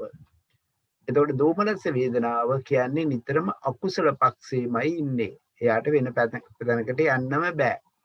ඊළඟට කියනවා සෝමනස්ස ඉන්ද්‍රිය, උපේක්ඛ ඉන්ද්‍රිය. සෝමනස්ස ඉන්ද්‍රිය, උපේක්ඛ ඉන්ද්‍රිය කුසල විශේෂෙත් ඉන්නවා, අකුසල විශේෂෙත් ඉන්නවා, අව්‍යාකෘත විශේෂෙත් ඉන්නවා. එතකොට උපේක්ඛ ඉන්ද්‍රියට මොකද වෙන්නේ? උපේක්ඛ ඉන්ද්‍රියත් ඉන්නවා, අකුසල විශේෂ, කුසල විශේෂ සහ අව්‍යාකෘත විශේෂ තුනේම ඉන්නවා. ඔන්න දැන් මේ වේදනා පහ ගැන අපි හරියටම කතා කරා. ඒක තේරුම් කරන්න ඕන නම් සුඛ ඉන්ද්‍රිය කියන්නේ සුඛසහගත කාය විඥාන කියවනේ, දුක්ඛ ඉන්ද්‍රිය කියන්නේ දුක්ඛසහගත කාය විඥාන කියවනේ, දෝමනස් ඉන්ද්‍රිය කියන්නේ දෝමනස් සිත් දෙකේ පඨවි සිද්දේ පටිඝ සිත් දෙකේ යෙදෙනා වූ වේදනා ස්වභාවය. ඊළඟට සෝමනස් ඉන්ද්‍රිය කියන්නේ අපි දන්නවා ලෝභ සිත්වලත් සෝමනස්ස ස්වභාවය තියෙනවා. එතකොට අකුසල පක්ෂයේ ඉන්නවා. එතකොට කුසල සිත්වලත් සෝමනස්ස ස්වභාවය තියෙනවා. එතකොට කුසල පක්ෂෙත් ඉන්නවා. එතකොට අව්‍යාකෘත විපාක ක්‍රියාවලත් සෝමනස්ස ස්වභාවය තියෙනවා. එතකොට අව්‍යාකෘත ස්වභාවයත් ඉන්නවා. උපේක්ෂාවත් ඒ විදිහමයි. දැන් එතකොට මේ පහ ගැනත් දැන් කතා කරා. එතකොට ඉන්ද්‍රිය 7යි 2යි 9යි 5යි 14ක් ගැන කතා කරා. ඊට පස්සේ තියෙනවා සද්ධා ඉන්ද්‍රිය, විරිය ඉන්ද්‍රිය, සති ඉන්ද්‍රිය, සමාධි ඉන්ද්‍රිය, ප්‍රඥා ඉන්ද්‍රිය. මොකද වෙන්නේ? සද්ධා ඉන්ද්‍රිය නිතරම කුසල සහ විපාක, කුසල සහ අව්‍යාකෘත පක්ෂේ සද්ධා ඉන්ද්‍රිය. එතකොට සතියත් ඒ විදිහමයි, ප්‍රඥාවත් ඒ විදිහමයි. එතකොට විරිය සහ සමාධියට ඉන්න පුළුවන්. විරිය කියන එක අකුසල වලත් විරිය පාවිච්චි වෙනවා. ඒකින්ද කුසල අකුසල අව්‍යාකෘත තුනටම යනවා. එතකොට සමාධියටත් කුසල අකුසල අව්‍යාකෘත තුනටම යනවා. ඊළඟට තියෙන්නේ අනඤ්ඤතඤ්ඤස්සාමීති කියන්නේ සෝවාන් මාර්ගසිතේ එන ප්‍රඥාව. ඒක කුසලමයි. ඊළඟට අනඤ්ඤත අඤ්ඤේන්ද්‍රිය කියනකොට ඔව් ඒක අඤ්ඤේන්ද්‍රිය විපාක සෝවාන් ඵලසිතේ සිට අරහත් මාර්ග සත්ත සිත දක්වා ඊළඟට ඒක කුසල සහ අව්‍යාකෘත දෙකටම ඉන්නවා. අන්තිමේක අඤ්ඤතාවේ නිතරම ඵලසිත රහත් ඵලසිත අව්‍යාකෘතමයි. ඔන්න මම 22 ගැනම අලුත් මේ සැකෙවින් විස්තරයක් දුන්නා. දැන් පුළුවන්ද මේක කුසල ත්‍රිකේ පාවිච්චි කරලා විස්තර කරන්න? මම උත්සාහය කරන්න කරන්නද? කවුද මහත්මිය? අනෝ මහත්මිය. හරි. කියන්නකෝ. චක්කු ඉන්ද්‍රිය, සෝත ඉන්ද්‍රිය, ගාන ඉන්ද්‍රිය, જીවහා ඉන්ද්‍රිය, කාය ඉන්ද්‍රිය, සුඛීන්ද්‍රිය, දුක්ඛීන්ද්‍රිය, අඤ්ඤතාවින්ද්‍රිය, අව්‍යාකතා ධම්මා වලට වැටෙනවා සර්. ඊට පස්සේ තුනටම වැටෙන ඒවා තියෙන්නේ ජීවිතේන්ද්‍රිය, මනීන්ද්‍රිය, සෝමනස්සේන්ද්‍රිය, උපේක්ඛේන්ද්‍රිය, සද්ධා ඉන්ද්‍රිය, සතීන්ද්‍රිය, පඤ්ඤේන්ද්‍රිය,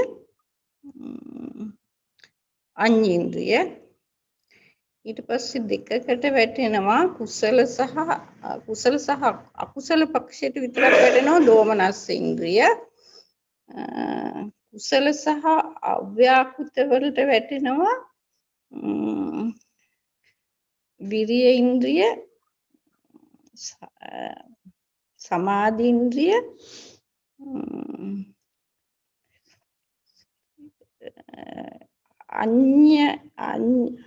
අඤ්ඤේන්ද්‍රිය තුන.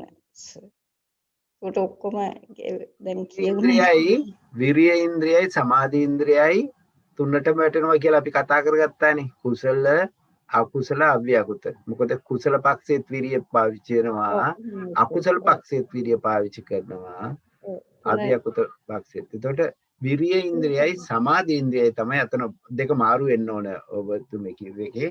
එතකොට ඒ දෙක මාරු නම් හරි. වෙන කෙනෙක්ට පුළුවන්ද මේ මහත්මයෙකුට උත්සාහ කරන්න? මං තව ටිකක් ඉදිරියට ගිහලා උපාදින්න ත්‍රිකේට පුළුවන්ද කාට හරි මේක කියන්න? අමාරු දෙයක. හරි විපාක ත්‍රිකයට බලමු. විපාක ත්‍රිකයේ පද තුනක් තියෙනවා. විපාක ධම්මා, විපාක ධම්ම ධම්මා, නේව විපාක න විපාක ධම්මා. එතකොට විපාක ධර්ම ස්වභාවයෙන් තියෙන ධර්ම ටික ඔක්කොම දෙන්න දාන්න පුළුවන්. පළවෙනි එකට. අමාරු දෙක. හරි. කවුරු හරි උත්සාහ කරන්න. උත්සාහයක් උත්සාහ කරන්න. කරන්න මම ඉතින් උත්සාහ කරන්නේ කරන්න සර්. පුළුවන්. හරි. නේව විපාක ධම්ම ධම්මා වලට එනවා චක්කු ඉන්ද්‍රිය, සෝත ඉන්ද්‍රිය, ගාන ඉන්ද්‍රිය, જીවහා ඉන්ද්‍රිය, කාය ඉන්ද්‍රිය, ඉත්ති ඉන්ද්‍රිය, පුරුෂ ඉන්ද්‍රිය. ඊට පස්සේ විපාක ධම්මා වලට එනවා සද්දා ඉන්ද්‍රිය, විරිය ඉන්ද්‍රිය, සති ඉන්ද්‍රිය, සමාධි ඉන්ද්‍රිය, ජීවිතේන්ද්‍රිය, මන ඉන්ද්‍රිය කියන ඒවා තුනටම එනවා සර්. මොකද ක්‍රියාසිට එනවා නේව විපාක න විපාක ධම්ම ධම්මා වලට. ඒක නිසා ඒ ටිකට තුනම එනවා. ඊට පස්සේ විපාක ධම්ම ධම්මා වලට එනවා සෝමනස් ඉන්ද්‍රිය, දෝමනස් ඉන්ද්‍රිය, උපේක්ඛින්ද්‍රිය,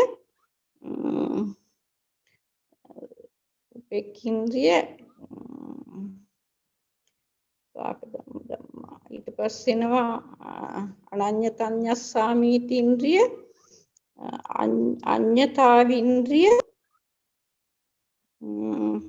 අඤ්ඤින්ද්‍රිය කියන එකත් දැනට තේරුම් ගන්න පුළුවන් විදිහට තුනටම එනවා කියලා තමයි හිතෙන්නේ. සුඛීන්ද්‍රිය, දුක්ඛීන්ද්‍රිය කියන දෙක එන්නේ විපාක ධම්මා කියන කොටසටම එනවා. අතන විපාක ධම්මා කියන කොටසට තමයි සුඛීන්ද්‍රියයි දුක්ඛීන්ද්‍රියයි කියන දෙක එන්නේ.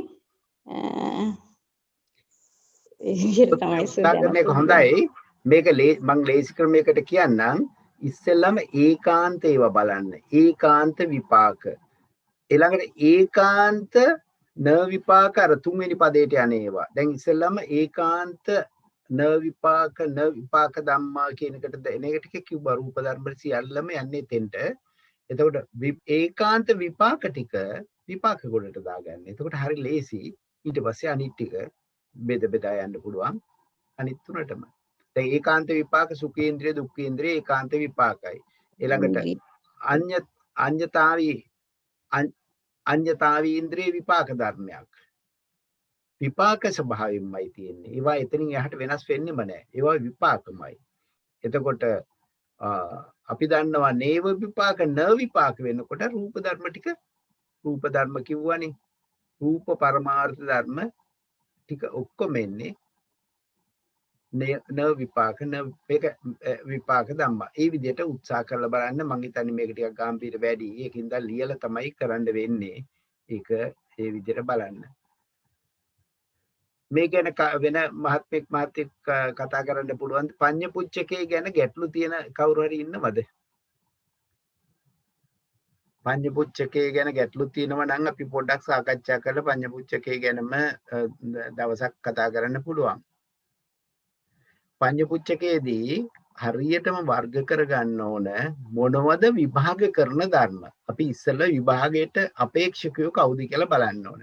විභාගයේ අපේක්ෂකයෝ අපි තුන් මෙතන සත්‍ය විභංගේ. සත්‍ය විභංගේ කියනකොට අපේක්ෂකයෝ 4 දෙනෙක් හිටියා. අපේක්ෂකයෝ 4 දෙනා කවුද? දුක්ඛ සත්‍ය, දුක්ඛ සමුදය සත්‍ය, දුක්ඛ නිරෝධ සත්‍ය, නිරෝධගාමිනී පටිපදා සත්‍ය. ඔන්න විභාග අපේක්ෂකයෝ 4 දෙනා. දුක්ඛ සත්‍ය කියනකොට දුක්ඛ සත්‍යයේ අභිධේයාර්ථ එක්ක ලියා ගන්න ඕන. නැත්නම් හිතින් දීතුවත් කමක් නැහැ. දුක්ඛ සත්‍ය කියනකොට අපි දන්නවා අභිධේයාර්ථ වශයෙන් සිත් ලෞකික සිත් 81යි, චෛතසික 51යි, රූප 28යි. ඔන්න දැන් අපි දන්නවා දුක්ඛ සත්‍ය කියනකොට අපි පරාසය දන්නවා. දුක්ඛ සත්‍යයේ පරාසය පරමාර්ථ වශයෙන් සිත් 81යි, චෛතසික 51යි, රූප 28යි. දැන් ඒක අපි හොඳටම දැන් හිතට ගත්තා. ඊළඟට සමුදය සත්‍ය කියනකොට අපි දන්නවා ඒ කියන්නේ ලෝභය. ලෝභ චෛතසිකය. නිරෝධ සත්‍ය කියනකොට අපි දන්නවා ඒ කියන්නේ නිර්වාණයමයි සංකත ධාතුව. මාර්ග සත්‍ය කියනකොට අපි දන්නවා මාර්ග සත්‍ය මොකද්ද මාර්ග සත්‍ය කියන්නේ? මාර්ගසිත මාර්ගසිත යෙදෙන මාර්ගාංග 8 දෙනා මාර්ග සත්‍යයට වැටෙන්නේ. මාර්ග සත්‍ය කියන්නේ මාර්ගසිත 4 වැඩ කරන මාර්ගාංග 8 විතරයි.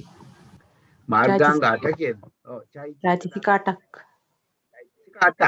එතකොට තව චෛතසික තියෙනවා 27ක් 28ක්. හැබැයි මාර්ග සත්‍ය කියන්නේ අර 8 පමණයි.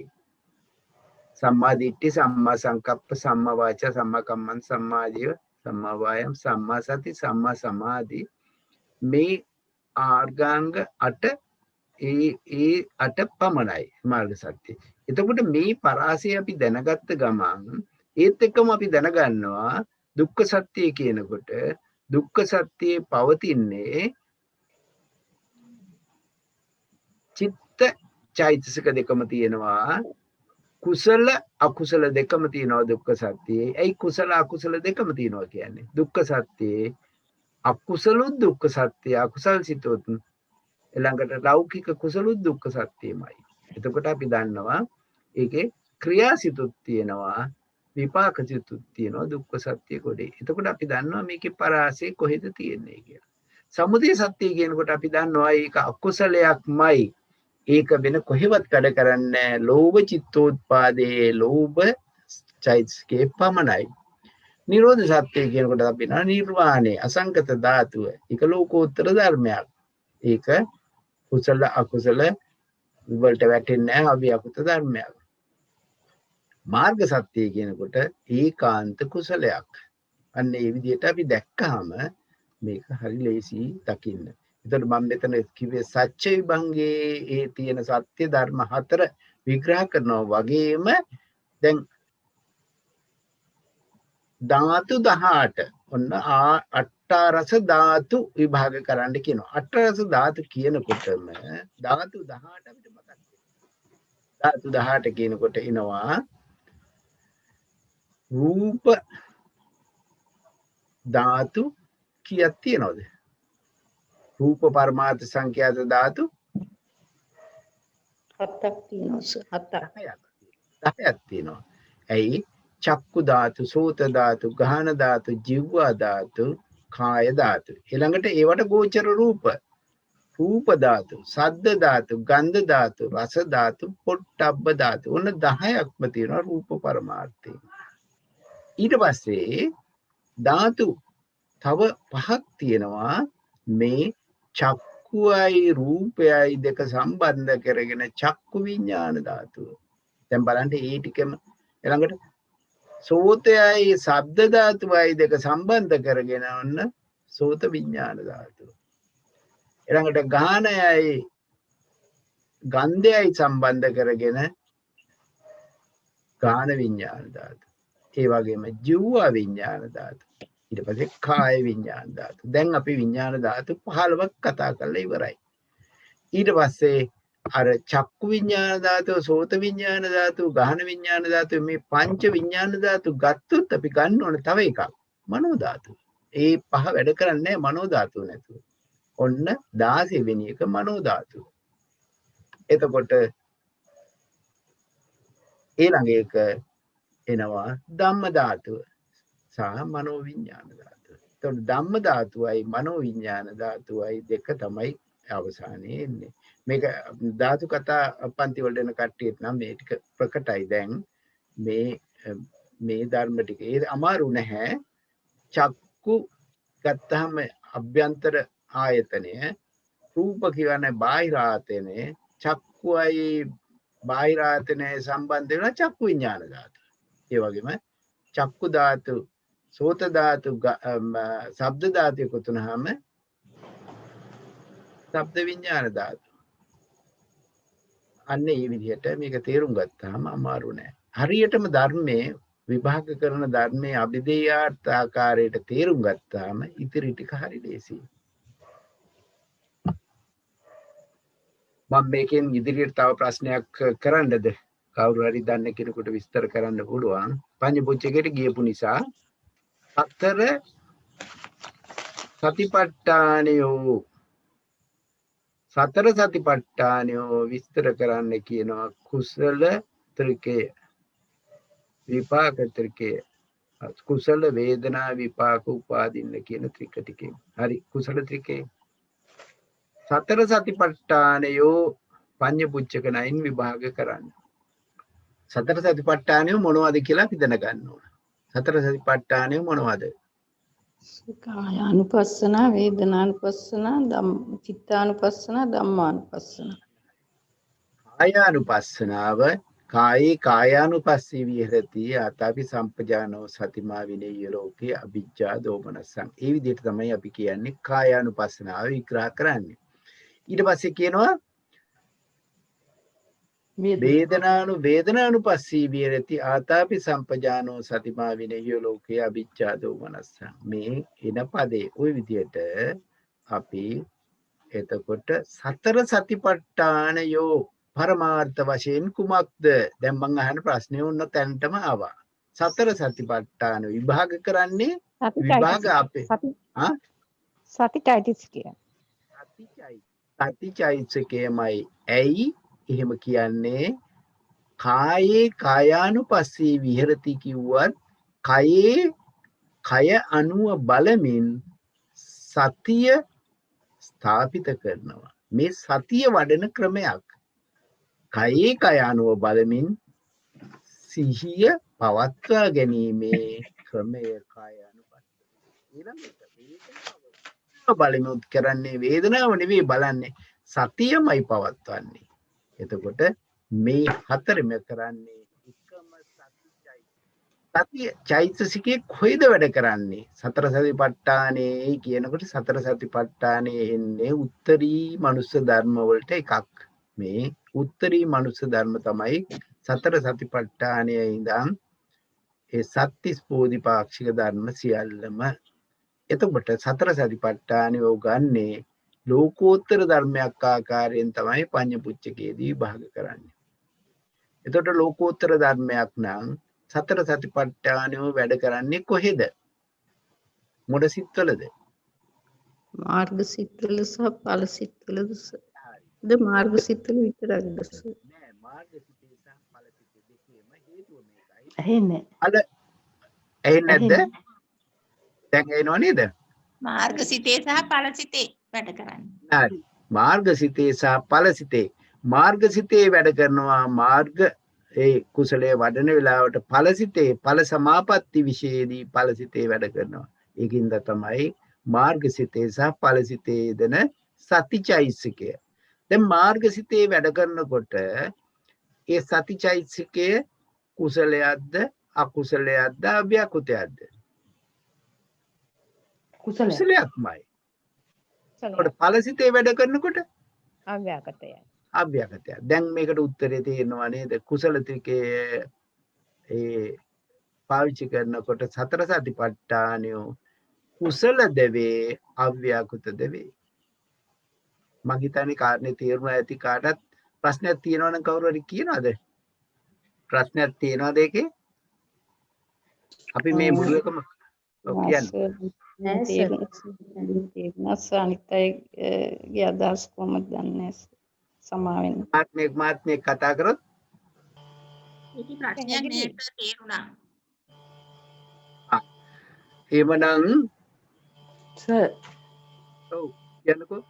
සතර සතිපට්ඨානවල කායනුපස්සනාවයි වේදනානුපස්සනාවයි යන්නේ සමත යානිකයන්ට, අනිත් දෙක යන්නේ විපස්සනා යානිකයන්ට. එහෙම එකක් සඳහන් වෙනව නේද සර්? එහෙම කියලා විභාග කරන්නේ නැහැ. මෙහෙමයි සතර සතිපට්ඨානය තුලින් කරන එකම කාර්යය සතිය ප්‍රකට කරන එක. සතිය වැඩිමයි කරන්නේ. ඒ හැම අවස්ථාවෙම තියෙන්නේ ආතාපි බලන්නේ පද ටික විභංගයේ තියෙන්නේ ආතාපි සම්පජානෝ සතිමා විනය්‍ය ලෝකේ අවිජ්ජා දෝමනස්සං කායේ කායානුපස්සී විහෙරති ආතාපි සම්පජානෝ සතිමා විනය්‍ය ලෝකේ අවිජ්ජා දෝමනස්සං. ඊළඟට වේදනානුපස්සනාව කොහොමද? වේදනානුපස්සී විහෙරති ආතාපි සම්පජානෝ සතිමා විනේය ලෝකේ අවිජ්ජා දෝමනස්සං. ඊළඟට චිත්තේ චිත්තානුපස්සී විහෙරති ආතාපි සම්පජානෝ සතිමා විනේය ලෝකේ අවිජ්ජා දෝමනස්සං. අනික තියෙන්නේ ධම්මේ ධම්මානුපස්සී විහෙරති ආතාපි සම්පජානෝ සතිමා විනේය ලෝකේ අවිජ්ජා දෝමනස්සං. ඔය පද ටික හැම තැනටම පොදුයි. එකම කාර්යයයි කරන්නේ මෙයා කරන්නේ සතිය වඩමින් ඉතිරි ධර්ම වලට සිහිය පවත්වාගෙන ඉන්නවා. සිහිය පැවැත්වීමෙන් තමයි ඉතිරි ධර්ම වලට යන්න පුළුවන් විදර්ශනාවටත් සමතේටයි. මේ සමත මූලික නැත්නම් විදර්ශනා මූලික. සමත විදර්ශනා කියලා වෙන් කරන්න යන්න එපා. මෙහෙමයි කායානුපස්සනාව තුලිනුත් විදර්ශනාවට යන්න පුළුවන්. කායානුපස්සනාව තුලින් සමතේ වඩන්නත් පුළුවන්. සමතේ වඩලා විදර්ශනාවට යන්නත් පුළුවන්. වේදනානුපස්සනාව බොහෝ විට විදර්ශනාවට භාජනය වෙනවා. සමතය තුලින් විදර්ශනාවට යන්න පුළුවන්. ඊළඟට චිත්තේ චිත්තානුපස්සෙත් සමතය පූර්වාංගම කරලා විදර්ශනාවට යන්න පුළුවන්. ධම්මේ ධම්මානුපස්සී ඒත් යන්න පුළුවන් සමතේ පූර්වාංගම කරලා විදර්ශනාවට. ඒකින්ද දෙකට බෙදන්න යන්න එපා.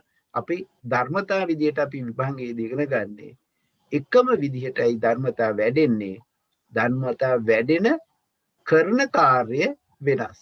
කය අනුව බලනවා, වේදනාව අනුව බලනවා, සිත අනුව බලනවා, ධර්මතා අනුව බලනවා. මේ අපි සතිපට්ඨාන විභංගයේදී හොඳට පැහැදිලි කරනවා මොනවද කරන්නේ කියලා. මතකද කරන හැටි ධම්මානුපස්සනාව වඩන හැටි යම් කිසි මහත්මයෙකුට විස්තර කරන්න පුළුවන්ද? ක්‍රම පහක් නේ. ඔව් කියන්න බලන්න.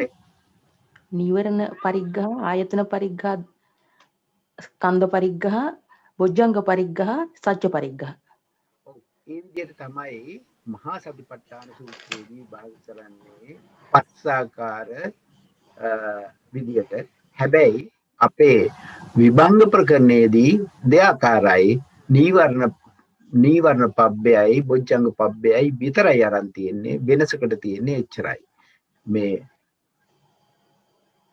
විභංග ප්‍රකරණයේ තියෙන ධම්මානුපස්සනාව විග්‍රහ කරන්නේ ආකාර දෙකකට. නීවරණ පබ්බයයි බොජ්ජංග පබ්බයයි විතරයි. අනික් පබ්බ තුන අරගෙන නැහැ. එතකොට මහා සතිපට්ඨාන සූත්‍රයේදී ඒ පබ්බ තුනත් අරගෙන පබ්බ පහකට තමයි ධම්මානුපස්සනාව විග්‍රහ කරන්නේ. ඒක පොඩක් බලන්න. එතකොට මේක තේරෙයි මේ වෙනස. මේ මෙතන පඤ්ඤපුච්චක විභාගය ගැන මේ කතා කරේ. අපි මේ ටික ඔක්කොම කරපු නිසා මම හිතන්නේ ඒ ටික ඔක්කොම ගැනම අදහසක් ඇති කියන අදහසින් තමයි මම තව ප්‍රශ්නයක් අහන්න කවුරු හරි උත්තර දෙන්න පුළුවන්ද? දැන් මේ සත්‍ය විභංගය කියපු තැනට මම දානවා සික්ඛාපද විභංගය. සික්ඛාපද විභංගය පඤ්ඤපුච්චකණයින් විභාග කරන්න තියෙනවා කුසල ත්‍රිකේ. සික්ඛාපද විභංගය. සික්ඛාපද විභංගය මතකද? ක්‍රියාපද පහ. මතකයි සර්. ඔව් පංච සික්ඛාපදයෝ. පංච සික්ඛාපදයෝ කොහොමද විභාග කරලා තියෙන්නේ? පංච සික්ඛාපදයෝ මං අහනවා කුසල ත්‍රිකේ දාලා විභාග කරන්න කියලා. කුසලයෝයි කියලා සික්ඛාපදයෝ කුසලයෝමය. කුසලයෝමය. ඒ සික්ඛාපදයෝ ලෝකෝත්තර භාවයට යනවද? භාවයටත් යනවස් එක අවස්ථාවක් විස්තර කරලා තියෙනවා. ඒ සිතේ ලෝකෝත්තර සිතේ වැඩ කරන මේ යෙදෙන අවස්ථාවක්. සම්මා වාචා සම්මා කම්මන්තවල. ඔව් හැබැයි මෙතන මේ පංච ශික්ෂා පදයෝ ආකාරයට යන්නේ කාමාවචරමයි ලෞකිකයි. මේවේ වැඩෙනවා ධර්මතා වැඩෙනකොට ඒක විරති ආකාරයට යන්න පුළුවන් ලෝකෝත්තර භාවයට. එහෙම නැත්නම් පංච ශික්ෂා පදයෝ ලෞකික භාවයෙන් විස්තර කරන්නේ. මෙතන වේරමණී ස්වභාවයෙන් යන්නේ වේරමණී ස්වභාවයෙන්මයි යන්නේ. එතකොට එන්නේ මේක සත්‍ය කුසලයෝමයි කියලාමයි තමයි විස්තර කරලා තියෙන්නේ. ඒතර කුසල ත්‍රිකේ කුසලයෝමයි. අන්න ඒ වගේ පොඩ්ඩක් සියුම් විභාග වලට යන්න. එතකොට මේ කාරණා තේරෙනවා. වෙන මොන හරි ප්‍රශ්නක් තියෙනවද මේකේ? අද 6:58යි. දැන් මෙතනින් එහාට අපි මේ විභංග පන්තිය දැන් මට පේන ඔක්කොම ටික දන්නවා වගේ. ඒකින්ද විභංග පන්තිය අපිට නවත්තන්න පුළුවන් ඇතිනේ. ප්‍රශ්න පත්‍ර කරන එක හොඳයි නේද සර්? ප්‍රශ්න පත්‍ර කරනවා. හැබැයි මම ප්‍රශ්න අහනවා. මේක එනම් කාට හරි විස්තර කරන්නද? පච්චා සයි සර් පන්තිය නවත්තන්න එපා චුට්ටක් අපි දිගට කරමු. නම් ඔයගොල්ලෝ ලෑස්ති වෙලා ඉන්න ඕනේ ප්‍රශ්න පත්‍රයට. හරි. හොඳයි. පච්චාකාර විභංගයේ නව ණයේ වාර 144කි. මේ ණය ක්‍රමයේ විස්තර කරන්න. කවුද ඉදිරිපත් වෙන්නේ? සතර සිංහනවද? ඒක මම ටිකක් බලාගත්ත ඒක මම කියන්නද සර්? කවුද මාත්නේ? අනෝම කියන්නකෝ නම. 9ක් විස්තර කරලා තියෙනවා පච්චාකාර විභංගයේ අවිජ්ජා සංඛාර විඥාන නාම චට්ඨායතන පස්ස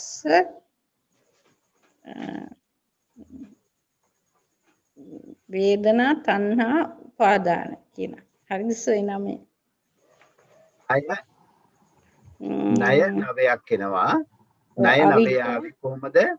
අවිජ්ජා සංඛාර විඥාන නාම චට්ඨායතන පස්ස තණ්හා උපාදාන. ඒකද විඥානේ නැතුව එතන වේදනාව වෙනවද සර්? චුට්ටක් එතනදි මට පොඩි අමතක වීමක් තියෙනවා. පස් අවිජ්ජා සංඛාර විඥාන නාම චට්ඨායතන චට්ඨායතන පස්ස වේදනා තණ්හා උපාදාන. දැන් නවයක් ආව නේද? එහෙමයි සර්. ඉතින් නවයේ එතකොට ඒ ණය මූල ඒ නවය හේතු චතුස්කේ පත්‍ය චතුස්කේ හේතු චතුස්කේ සංප්‍රයුක්ත චතුස්කේ අඤ්ඤමඤ්ඤ චතුස්කේ වශයෙන් චතුස්ක හතරකින් එක් චතුස්කයකට හතර ආකාරයකින් විස්තර වෙලා තියෙනවා සර්. ඒ විදිහට තමයි 146ක් එන්නේ. ඒක ඇතුළතත් විස්තර කරන්න පුළුවන්. ඒ චතුස්කේ එන හතර විස්තර කරන්න පුළුවන්ද? ඒක දැන් කරන්න ඕනේ මේ විභාගේ මේකට ඒක ඇතුළත විභාගයක් අවශ්‍ය වෙන්නේ නැහැ. මෙතන අහලා තියෙන්නේ පච්චාකාරයේ ණය නවයක් එනවා. ඒ කියන්නේ ණය නවේ හැදෙන්නේ අවිජ්ජාදිකය සංකාර දෙකේ ඒ ආකාරයට ඒ ණය නවේ ආවහම ඒ එක ණයකට අර වාර 4 බැගින් ඒ චතුස්ක 4 විභාග වෙනකොට තමයි 144 එන්නේ. ඒක පොඩ්ඩක් ඒක බලා ගන්න. ඒක ඊටාම ගැඹීරව යන තැනක්. කොහොමද මේ එක චතුස්කයේ ඇතුලේ කොහොමද විභාග වෙන්නේ කියලා සමහර තැන්වලදී චට්ඨායතන එනවා, සමහර තැන්වල ෂඩායතන එනවා. ඒ විභාගයේ පොඩ්ඩක් බලා ගන්න. අපි මේක විස්තර කරලා මම හිතන්නේ කරා. මට මතක විදිහට එතනදී හැම සිතක්ම අරගෙන විස්තර කරනවා නේද සර්? එහෙමද? හැම සිතකටම යොදනවායි කියන්නේ සිත් 89න් එකින් එක විභාග කරනවා. කොහොමද මේ සිත ඇතුලේ ඇති වෙන පච්චාකාර ස්වභාවය. සිත ඇතුලේ පච්චාකාර ස්වභාවය කියන්නේ සිතක් උපදිනකොට අපි හිතමු චක්කු විඥාන සිත කියනකොට චෛතසික කීයක් උපදිලා තියෙනවා? සිතයි චෛතසික ධර්ම 7යි. මේ සිතයි චෛතසික ධර්ම 7යි ඉපදුනේ එකකට එකක් ප්‍රත්‍ය වෙලා. අන්නේ ප්‍රත්‍ය ස්වභාවය තමයි මෙතන පෙන්වන්නේ. මේක කියන්නේ ඒක චිත්තක්ෂණික විභාගයක්. ඒක චිත්තක්ෂණික විභාගයක් කියනකොට සිතෙන් පිට බලන්න බෑ. සිත සචිත්තෝත්පාදයේ ඇතුළත තමයි බලන්නේ. මේක ඊට ගැඹීර වෙන්නේ ඒකයි. එතකොට අපි මේ භවයෙන් භවයට යනවායි කියන මේ එක උත්පත්තියකින් තවත් උත්පත්තියට යන ක්‍රමයේ කියනක නෙවෙයි. හැම ෂණේම ප්‍රත්‍යෝත්පන්න ස්වභාවයෙන් එන හැටි තමයි එතන පෙන්눔 කරන්නේ.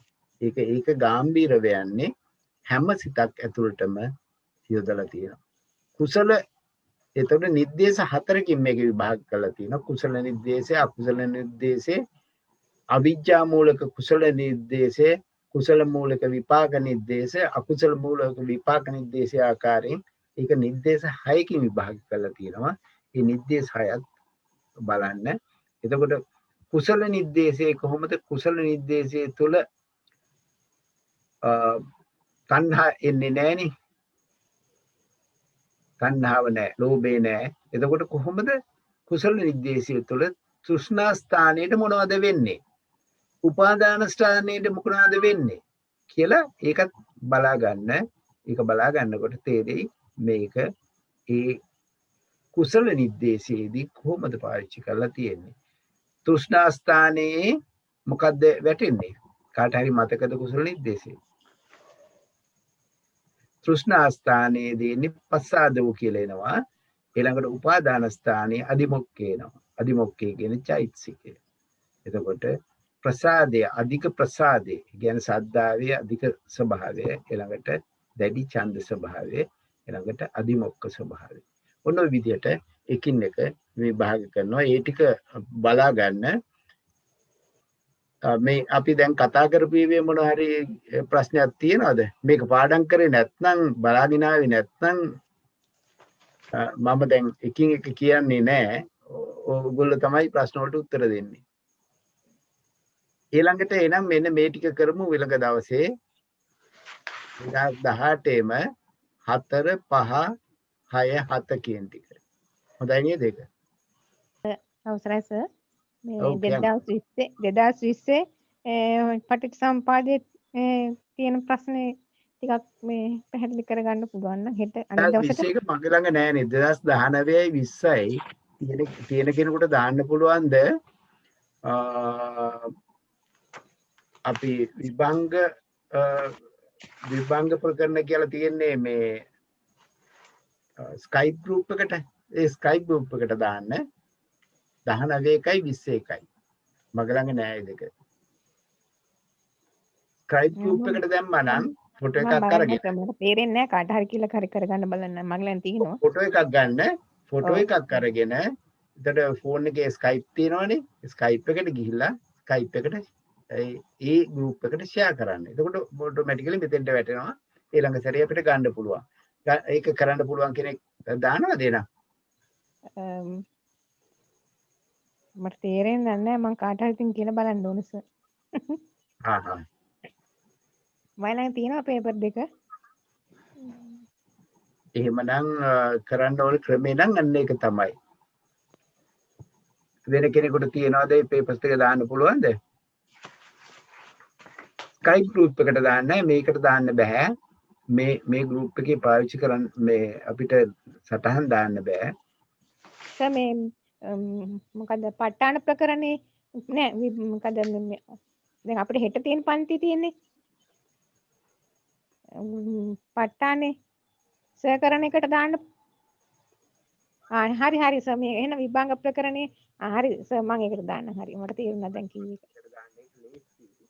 හරි සර් මට දැන් තේරුණා තියෙනවානේ මේ ස්කයිප් ගෲප් එක අපි ඉස්සෙල්ලා කරේ මට තේරුණා සර් හරි ඒකට දාන්න ගන්න පුළුවන්. ඒකෙන් මෙතෙන්දිම ධාතු කතා පන්තියට කවුරුත් එන කට්ටිය ඉන්නවද? ධාතු කතා පන්තිය මන් තියන්නේ නැහැ කිව්වා මේ සෙනසුරාදා. හැබැයි තියන්න පුළුවන්. මන් තියනවායි කියලා මේ පණිවිඩයක් දැම්මා ඒ ගෲප් එකට. ඒකින්ද සෙනසුරාදා ධාතු කතා පන්තියට සම්බන්ධ වෙන්න අපි යම් කිසි කාරණයක් එතන කතා කරමු. පොඩක් මට ධාතු කතා පන්තියේදී අහගන්න ප්‍රශ්නයක් තියෙනවා. ඒක දැන් ඉදිරිපත් කරලා සර් ඉදිරියට විස්තර කරනවද? නෑ මොන වගේ ප්‍රශ්නයක්ද කියන්න බලන්න.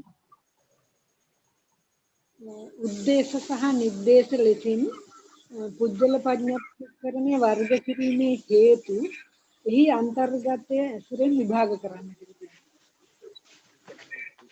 වගේම කරන්න පුළුවන්. උද්දේශයේදී මාතෘකා වශයෙන් ගෙනාවා. උද්දේශයේදී කියනවා මාතෘකා ඒකවිධ මාතෘකා නම් වශයෙන් කියනවා. ඊට පස්සේ නිर्देශී කරන්නේ නම් වශයෙන් කියපු එක නැවත විභාග කරනවා. විස්තර වශයෙන් කරනවා. නිर्देශී කරන්නේ විස්තර වශයෙන් කරනවා. අපි හිතමු ඒකවිධ මාතෘකාවලදී කිව්වා නම් සමය විමුක්තෝ කියලා. සමය විමුක්ත කියන්නේ කවුද කියලා විස්තර කරනවා බොහොම දීර්ඝවල. උපතෝ භාග විමුක්ත කියලා කියනවා එකක්. ඔන්න ඒක විදිහකේදී උපතෝ භාග විමුක්ත කිව්වහම උපතෝ භාග විමුක්ත පුජ්‍යලයාගේ ස්වභාවය විස්තර කරනවා නිर्देशයේදී. එයා අෂ්ට සමාපත්තියෙන් යුක්ත සීලාෂ්ටවයන් වහන්සේ. එතකොට අෂ්ට සමාපත්තිලාභී වූ රහතන් වහන්සේ කෙනෙක් උපතෝ භාග විමුක්ත වෙනවා. ඊ විස්තරය අන්න ඒ විදිහට එකින් එක විස්තර කරන එක තමයි නිर्देशයේදී කරන්නේ. උද්දේශයේදී මාතෘකාව වශයෙන් ගේනවා. එතකොට හොඳම ක්‍රමේ උදාහරණයක් දෙකක් ගෙනල්ලා ඒ කාරණේ විස්තර කරන්න. එවනම් අද දවසට අපි මේ ක්‍රමයට හොඳයිද ඊළඟ දවසේ අපි තව එක පොඩි ප්‍රශ්නයක් තියෙනවා ඒක ඉදිරිපත් කරන්නද නැත්නම් අනිත් දවසේ ඉදිරිපත් කරන්නද? ඒ කියන්නේ ඒක ධම්මහදී විභංගේ පිටුව 300 1057 ඡේදයේස ඉන්ද්‍රිය 10ක් කියලා තියෙනවා රූප ධාතුවේ ඉන්ද්‍රිය 10ක් කියලා තිබුණාට ඉන්ද්‍රිය 11ක් ඉදිරිපත් කරලා තියෙනවා. එතකොට එතන කොතනද වැරදිලා තියෙන්නේ කියලා පොඩ්ඩක් ඒක ගැන මට දැන් රූප ධාතුවේ බලන්න රූප ධාතුවේ තියෙන ඉන්ද්‍රිය ටික කියන්න බලන්න. දැන් නම් මට ළඟ නෑ චක්කු ඉන්ද්‍රිය, සෝත ඉන්ද්‍රිය, උපේක්ඛ ඉන්ද්‍රිය, සෝමනස්ස ඉන්ද්‍රිය, සද්ධා ඉන්ද්‍රිය, විරිය ඉන්ද්‍රිය, සති ඉන්ද්‍රිය, සමාධි ඉන්ද්‍රිය, පඤ්ඤේන්ද්‍රිය තව දෙකක් තියෙනවා මේ විතර තියෙන්නේ සෝමනස් ඉන්ද්‍රිය තියෙන්න බෑයිද? උපේක්ඛ ඉන්ද්‍රිය හෝ සෝමනස් ඉන්ද්‍රිය. එහෙම නේ තියෙන්නේ. උපේක්ඛ ඉන්ද්‍රිය හෝ සෝමනස් ඉන්ද්‍රිය. ඒක නිසා දසින්ද්‍රියනි කියලා දාලා තියෙන්නේ. උපේක්ඛ ඉන්ද්‍රිය හෝ සෝමනස් ඉන්ද්‍රිය. ඇයි උපේක්ඛ ඉන්ද්‍රිය වෙන්නේ කොහොමද? රූපාවචරයේ ඉන්න අය උපේක්ඛ ඉන්ද්‍රිය වෙන්නේ මොන අවස්ථාවේදීද? පංචම ධානයේ ඉන්න අවස්ථාවේ. පංචම ධානයේ ඉන්න එක්කෙනා උපේක්ඛ ඉන්ද්‍රියයි. එතකොට හතරවෙනි ධානයේ ඉඳන් පහළට ඉන්න කට්ටිය සෝමනස් ඉන්ද්‍රිය. විය හැකි සෝමනස් ඉන්ද්‍රියත් විය හැකි. හැබැයි එක සැරේට තියෙන්නේ එකයි. ඒ කියන්නේ චතුර්ථ ධානයේ දක්වා ඉන්න කට්ටියට සෝමනස් ඉන්ද්‍රිය පවතිනවා. උපේක්ෂා මේ හතරවෙනි පංචම ධානයේ ඉන්න එක්කෙනා උපේක්ඛා ඉන්ද්‍රියයි. අන්න ඒ විදිහට මේ ක්‍රොස් තින්කින් කියන්නේ ඒක විමර්ශනය කරාට කමක් නැහැ. වැරදි තියනවා නම් විමර්ශනය කරලා බලන්න. මයිස් බොහොම පින් තෙරුවන් සරණයි. එමුනම් අද දවසට අපි නවත්තමු. මේ පච්චාකාර විභංගය සම්පූර්ණයෙන්ම කියවාගෙන එන්න. පටිසම්භිදා විභංගයත් කියවාගෙන එන්න. මේ අන්තිම දිග කරපු ටික කියවන්න දෙයක් නැහැ නේ දැන් මතක ඇතිනේ. ඒකින්ද මේකේ ඉතිරි කොටස අපිට ප්‍රශ්න උත්තර කරමු. ප්‍රශ්න උත්තර තමන් බලන් ආවේ නැත්නම් අපි මේ සාකච්ඡාවෙන් ඵල ලබා ගන්න බෑ. ඒකින්ද මං හිතන්නේ ওই පැත්තෙන් තමයි වැඩි වැඩ කෙරිය යුත්තේ. අපි එහෙමනම් අද දවසට නවත්තමු නේද? එහෙනම් යම් කිසි කෙනෙක්ට දෙවියන්ට පින් දීලා නවත්තනවද? ඔය මහත්මියම කරන්න. මම පින් දෙන්නම් සර්. තෙරුවන් සරණයි. අපි මෙතෙක් වෙලා අද දවසේ අපි වෙනුවෙන් විද්‍යාරත්න ගුරුතුමා මේ දේශනා කළ ධර්මය අති ගැඹීරයි. ඒ ධර්මය දේශනා කිරීම වෙනුවෙන් අපි අප වෙත ලබා දීම වෙනුවෙන් මම හිසනම නමස්කාර කරනවා ඔබතුමාට. ඒ වගේම අප විසින් මේ දේශනා අහගෙන ඉඳලා අපි රැස් කරගත්ත කුසලොත් ඔබතුමා විසින් දේශනාමය කරන ලද කුසලොත් අපි දෙවියන්ට අනුමෝදන් කරමු. ආකාසට්ටා ච බුම්මට්ටා දේවා නාග මහිද්దికා පුඤ්ඤන්තං අනුමෝදිත්වා චිරන් රක්ඛන්තු ශාසනං. ආකාසට්ටා ච බුම්මට්ටා දේවා නාග මහිද්దికා පුඤ්ඤන්තං අනුමෝදිත්වා චිරන් රක්ඛන්තු දේශනං. ආකාසට්ටා ච බුම්මට්ටා දේවා නාග මහිද්దికා පුඤ්ඤන්තං අනුමෝදිත්වා චිරන් රක්ඛන්තු මම් පරං. ඒ වගේම ඥාතින්ට ඉදං ඕ ඥාතිනං හෝතු සුඛිතා හොන්තු ඥාතයෝ. ඉදං ඕ ඥාතිනං හෝතු සුඛිතා හොන්තු ඥාතයෝ. ඉදං ඕ ඥාතිනං හෝතු සුඛිතා හොන්තු ඥාතයෝ. අපේ ප්‍රාර්ථනාව ඉමිනා පුඤ්ඤ කම්මේන මාමේ බාල සමාගමෝ සතං සමාගමෝ හෝතු යාව නිපානපත්තිය. ඉමිනා පුඤ්ඤ කම්මේන මාමේ බාල සමාගමෝ සතං සමාගමෝ හෝතු යාව නිපානපත්තිය. ඉමිනා පුඤ්ඤ කම්මේන මාමේ බාල සමාගමෝ සතං සමාගමෝ හෝතු යාව නිපානපත්තිය. ඉදම්මේ පුඤ්ඤ කම්මං ආසවක්ඛ්‍යා වහං හෝතු සබ්බ දුක්ඛා පමුච්ඡතු. නිර්වාසන්නයි විද්‍යාරත්න ගුරුතුමා ඒ වගේම අප වෙනුවෙන් මේ කරන සේවය ඉතාමත් වටිනවා. ඉතින් මේ වගේම අපිට මේ වගේ ධර්මයක් ලබා දීම වෙනුවෙන් මම මා ඇතුළු අපේ ශ්‍රාවක සියලු දෙනාම ඉතාම කෘතඥ වෙනවා. ඉතින් ඔබතුමා ප්‍රාර්ථනීය බෝධියකින් ඒ වගේම ඔබතුමාට සුවසේ නිවන් අවබෝධ කරගන්න චතුපටි සම්විදාලාභීව ඉක්මන් භවකදී නිවන් අවබෝධ කර ගැනීමට ලැබේවා කියලා මම ප්‍රාර්ථනා කරනවා. ඒ වගේම අපේ ප්‍රියන්ති විද්‍යාරත්න මැතිණිය ඇතුළු සියලුම ඒ පවුලේ සියලු දෙනාටම සුවසේ නිවන් අවබෝධ කර ගැනීමට මේ කුසල ධර්මයේ හේතු වේවා වාසනාව වේවා කියලා මම ප්‍රාර්ථනා කරනවා. ඒ වගේම අපිට මේ වගේ ධර්ම මණ්ඩපයකට ඉදිරිපත් කරන්න යොහුසුළුනේ අපේ බ්‍රූනෝ මහත්තයා. ඒ බ්‍රූනෝ මහත්මයා මේ වගේ ධර්ම මණ්ඩපයක් අපට සකස් කර දෙමින් අපට කරන දේ මහා උපකාරය වෙනුවෙන් එතුමාටත් නිර්වාණය සුඛී සුවපත් නිර්වාණ අවබෝධය ලැබේවා කියලා ප්‍රාර්ථනා කරනවා. ඒ වගේම මේ කාර්යවේදී අපි කොහොමවත් දැකලත් නැතුණත් ජයන්ත රත්නායක මහත්තයා ඉතා කරුණාබර කටහඬකින් මේ සංගමයේ හුඟක් අවස්ථාවලදී මෙහෙවනවා. ඉතින් ඒ මහත්මයාගේ පවුලේ සියලු දෙනාටත් ඉතාමත් සුවසේ නිර්වාණ අවබෝධය ලැබේවා. ඒ වගේම අපේ ලක්ෂ්මී මහත්මිය ඉතාම අපට කරන මහා සේවය පටිගත කිරීමෙන් ලබා දෙන සේවය. ඒ වගේම අප කෙරේ ධර්මය වඩාත් ධර්මය අවබෝධ කර ගැනීමට එතුමියගේ පටිගත කිරීම අපට උපකාර වෙනවා. ඒ වගේම එතුමිය මහා රැය වෙනකම් මේ ධර්මය වෙනුවෙන් කටයුතු කරනවා. ඒ මහත්මියටත් එතුමිය ප්‍රාර්ථනා කරන බෝධියකින් ඉතාම සුවසේ නිවන් දැකීමට මේ කුසල හේතු වේවා වාසනාව වේවා කියලා මම ප්‍රාර්ථනා කරනවා. ඒ වගේම මෙතෙක් කල් අපට ශ්‍රීමති මහත්මියත් මේ හැම දෙයකටම සහයෝගය ලබා දුන්නා. ඒ වගේම මට කියන්න අමතක වුණා අපේ නායක ස්වාමීන් වහන්සේ මේ ප ဋ ාණ සභාවේ මේ ධර්ම මණ්ඩපය අපිට සකස් කර දුන්නේ.